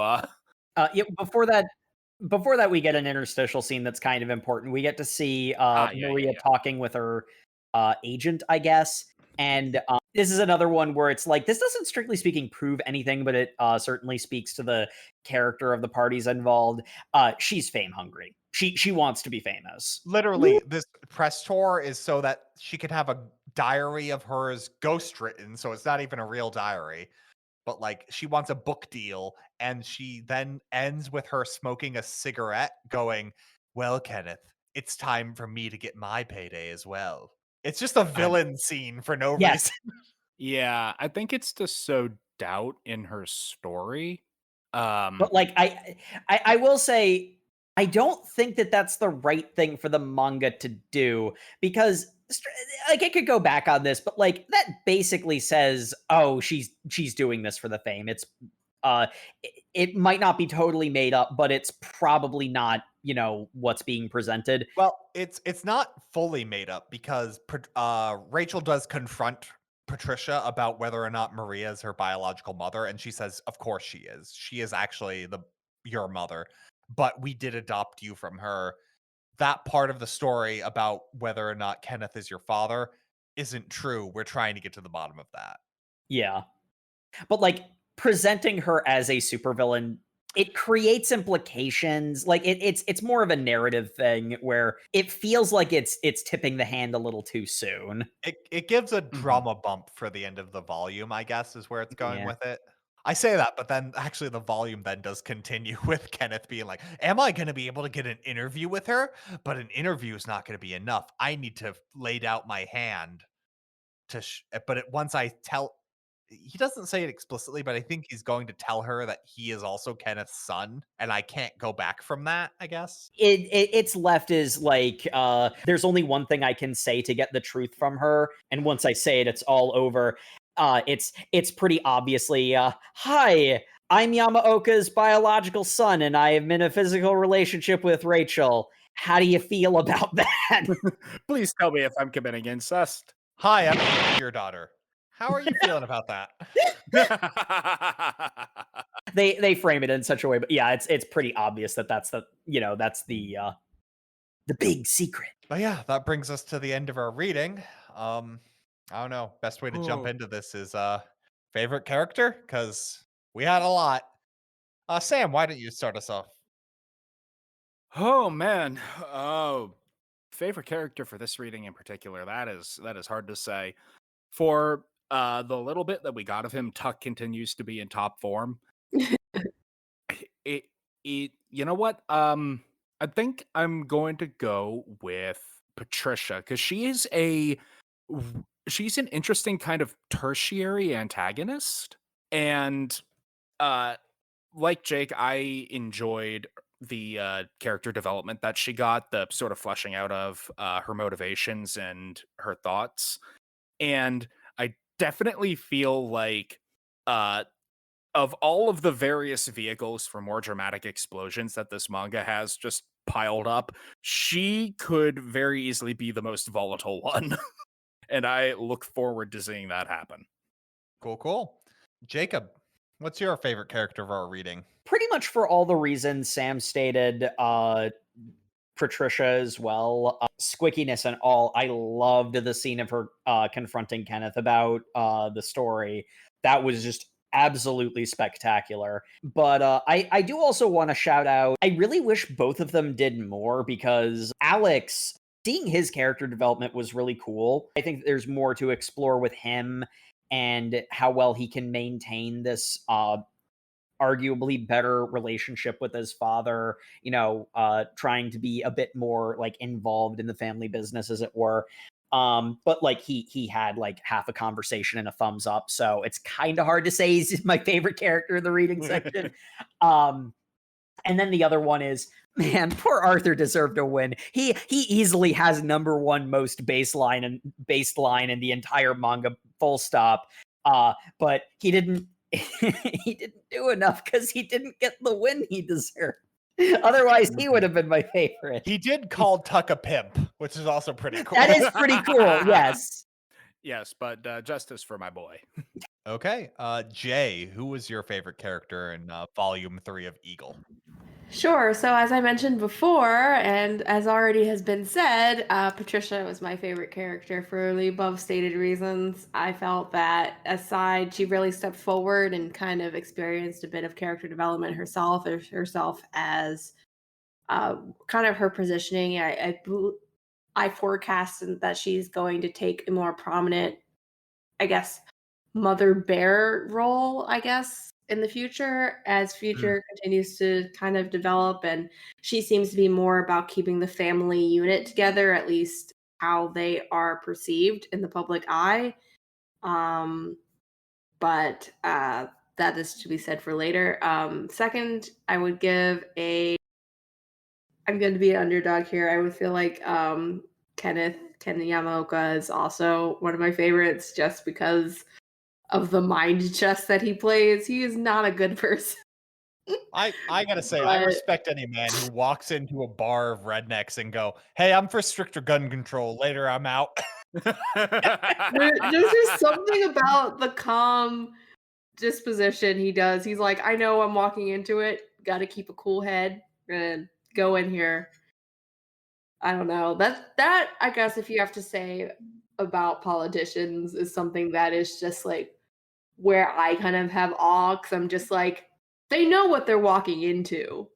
But somehow the truly polished ones go in there knowing what they're walking into and being able to really I don't know, play it off and really be able to read the room really well. And more importantly, do all of that and not come off as like pandering. Yes. Yeah. That is the magic that's there, and that's, I guess, where I am kind of just like, wow, this really at least Kenna's character really illustrates that pretty well. I think it would be impossible to read Eagle and not kind of like Yamaoka.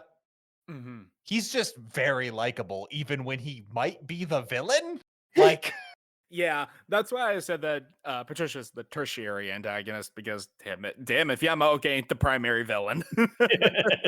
But he's also, the political candidate whose campaign we're following. The campaign designed to make him look good. So... And finally, Matt here.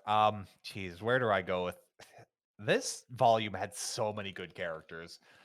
I gotta shout out Mr. Taylor, because I think he was just well fleshed out and did what he did well. I don't think I'd call him my favorite, but no one else mentioned him. I just gotta point out he's a very well done character. He's a man who wants to be president, or he doesn't want to be president. He wants power and acknowledges that the presidency is limited.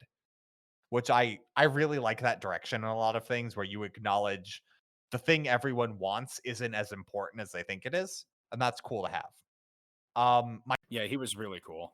Yeah.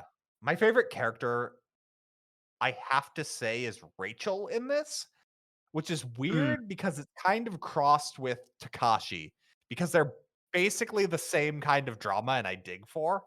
But Rachel, I really like how this is a girl who is falling in love. She's doing a She's lot of met someone on the campaign trail. yeah, and she is gung ho. She stopped out of her way to go like, "Hey, this is an underrepresented population that is part of my heritage, and I am using my power to make sure my dad knows these people exist and works for them to have a better life." Like she does that. That's something she genuinely cares about. But also the fact that her response to this woman being her biological mother, making these claims against her father, she understands that she needs to fall in line because she can't falter. And there's some strength to that. And her response to all of this being so stalwart and like held together and strong compared to Takashi going, "Did I just fuck my sister?" Yeah. I'm going to cut the hell out of my hand and rub my blood on my face. I'm gonna say, if I can't say this was my favorite part of this manga, full stop. Oh yeah. This is top tier. So I'm gonna pick Rachel as my favorite character for this reading. That's a solid choice. There is also a cool bit of nuance in Rachel's reaction because she also doesn't want to defame her biological mother. Like she's like, I have to fall in line with my family against my biological mother. Takeshi, what do I do? This all the benefit, or I don't want to say the benefit. I mean, she also has the fact that for all intents and purposes, she never had a relationship with her mother. So she's not blinded solely by heritage. She's also like, what if she really is, a terrible person? What if she is a drug addicted prostitute? Like, which is what Takashi finds out within like 30 minutes of being in Miami. It's ridiculous. Like, But I mean, this is something that Rachel's also aware of. Even in her dialogue, she acknowledges that the Hispanic population, like there's flux. There's obviously hardworking people, but there's also people who, have to would make up a story like this for fame. Yes. So that clarity of that, look, this is my biology. I have a kinship with her, but I haven't experienced that. I really need to stick with the family that I've built, that I've known. I'm not going to die on a hill to defend her, but if it could be avoided, I would like to avoid defaming her. Yes. Which is really cool. Because to be fair, from Rachel's perspective, that is not her family. That is someone who is related to her that she would like to avoid hurting, but she will side with her family if it comes to it. More of the just interesting character writing in this manga and the interesting family drama. I love the family drama so much. Oh my gosh.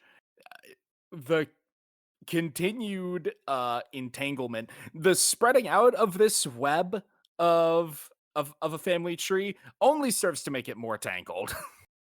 I love how that is our official nomenclature. Entanglements. Yes. There's some entanglements, all right, in the Shakespearean sense. That's why I like Patricia so much, because she understands that her husband's past with other women has resulted in children not of the family she considers to be her own. And since he is a public figure, a politician, that is dangerous. And she is laser focused on protecting the family that she has. And that's respectable. And at the same time, it's like, that's why I consider her an antagonist, because, Joe's the protagonist. That's definitely going to cause him some I mean, Sam, it's a good reminder to the listeners. Antagonist and protagonist do not mean bad guy and good guy. No, this is a really good example of that. It is the protagonist is the main character followed, and when you have like supernatural shenanigans and such, it is so easy to make the antagonist a villain, but that's not real. You know, there's a reality, you know, for as surreal as this manga gets, it's really surreal at times. But like Eagle does, to its credit, maintain reality really well. It's just absurd at times. Yeah. Yeah. Because the thing that's sort of important, and we actually called out Noah for applying this as well. Nobody is a villain here, right? Because like they're all just people doing their best. You know, Noah is doing what he can because he thinks he's the best person to be president and he's dealing with setbacks. Okay, how do we solve this problem? And this is what they come up with. You know, That being said, the man on Noah's campaign who looks like a rat who digs up dirt on other people might just be a villain. That guy is pretty And evil. there is the factor of you have the villain cut of Maria at the end. Yeah, Maria just bragging to her producer, "I'm just doing this for the money." For the fame. Illustrates the whole, you know, an antagonist isn't a villain, and that, you know, the people doing this are doing it because, you know, I believe I'm the best for the job. And they're just doing what they think they have to. Where are we all sitting at with plot predictions? Because I think we've got a lot to go off of on this chapter. Oh yeah. Well, first let's start with the one that's burning question. Do you think that Takashi is going to tell Rachel? No. I think he's going to avoid that as long as humanly possible. Okay. Because he did just abandon her in an elevator. So you think he's going to play the route of, I'm just going to awkwardly isolate, and then she's going to come after him and ask, why are you being so distant? I think he's going to confirm they're not biologically related before he continues. Yeah. I think that if he finds out that they are biologically related, he's going to prevent interacting with her as much as possible, you know, ghost her essentially. And he's going to realize that that draws a parallel between him and Yamaoka basically just disappearing from the lives of the women he's knocked up. Mm-hmm. But he didn't have the added cloud of being related to them. And then when we find out during the presidential race that Senator Yamaoka is 15 points behind in the polls in Alabama, Takashi is going to come out and be like, "Sweet home Alabama." But no, I predict a big dramatic scene where Takashi is going to not want to do it, but he doesn't want to be the kind of bastard that Yamaoka is. So out of some like sense of justice or like upholding the ideal of truth, he is going to tell Rachel what he learns, and it's gonna go Krakatoa. Thinking, like, what if he framed it as like, look, I was of the assumption that you were not related to. Well, to be fair, he lied to her about them being half siblings. Uh-huh. Or step siblings? I'm not. They Step would- siblings. Yeah, They're they would be half siblings. step siblings in that case. Now, the latest revelation is that they might be half siblings. Yes, but oh god, it's still not good. No, he's been lying to them about being related, and then he's gonna have to come clean. So we might actually be biologically related. I didn't tell you we were related by law. Now we're also related by blood. I really don't want the next 4th of July to be a Cis Confidential episode. I wanna stay up all night. I just wanna sleep with your sister. Well, then let's get to my prediction. Yamaoka isn't either of their fathers because he's actually a robot. God damn it. Damn it, Jacob. So my actual prediction is less of a prediction and more of a manga. You've proved you've had the balls to do crap like this before. Are you gonna do it again? If Yamaoka did all of this crap with Takeshi specifically because he wasn't sure if this was going to happen, but he predicted it was possible that he would need an investigative journalist to be able to squash this story if it did come out. That's the 11th dimension chess bullshit that I would expect from him. Mm-hmm. I'm gonna come clean about having a child when I was deployed in Vietnam to distract from the fact I adopted the My love child. I adopted my love child. In an attempt to hide that. Well, I mean, the thing is, much as like there's a way that you can read his non-reaction in a negative way, I think the fact that he doesn't react to Takeshi's relationship with Rachel, I think speaks a lot too. And then when you combine it with their framing Maria as an outright villain, Yeah, I don't think they're actually related. yeah, I think. Which is why I'm saying, if he pulled his reporter son out of Japan just to find irrefutable evidence that Rachel isn't his biological daughter in time for one of the primaries, that's some 11th dimensional chess that I don't know I can wrap my head around. I feel like he could have at any time as a US senator have just had a discreet DNA test. His wife wouldn't have to know. Not that I don't encourage disclosing this kind of high level shit to your partner, but he could have done it. I mean, the main thing is, I think the entire point with Takashi being here is he didn't want a story like this breaking out, so he kept Takashi close, so that story couldn't break out that he was a love child. The fact that the thing with Rachel is happening means this is probably not true because he would have already covered that ground. Yeah, the whole question about whether or not Yamaoka is the one responsible for Takeshi's mother's death. So that's the thing I think is my plot prediction. I think Yamaoka is responsible for Maria's husband dying. I think he was her divorce attorney and found out that her husband was an abusive piece of shit and that Maria was trying to get back with him and had it arranged so he died in a knife fight. Ooh, that's spicy. And that's why Maria wants revenge, because she was still in love with her abusive husband. But Kenneth, being his like moral goodness, was this is an evil man who's never going to treat you right. I need him taken care of. Because it's strongly implied he killed Tomiko. Yeah. That's the whole reason why Takeshi is on this ridiculous adventure in the first place, is that question. Is he responsible?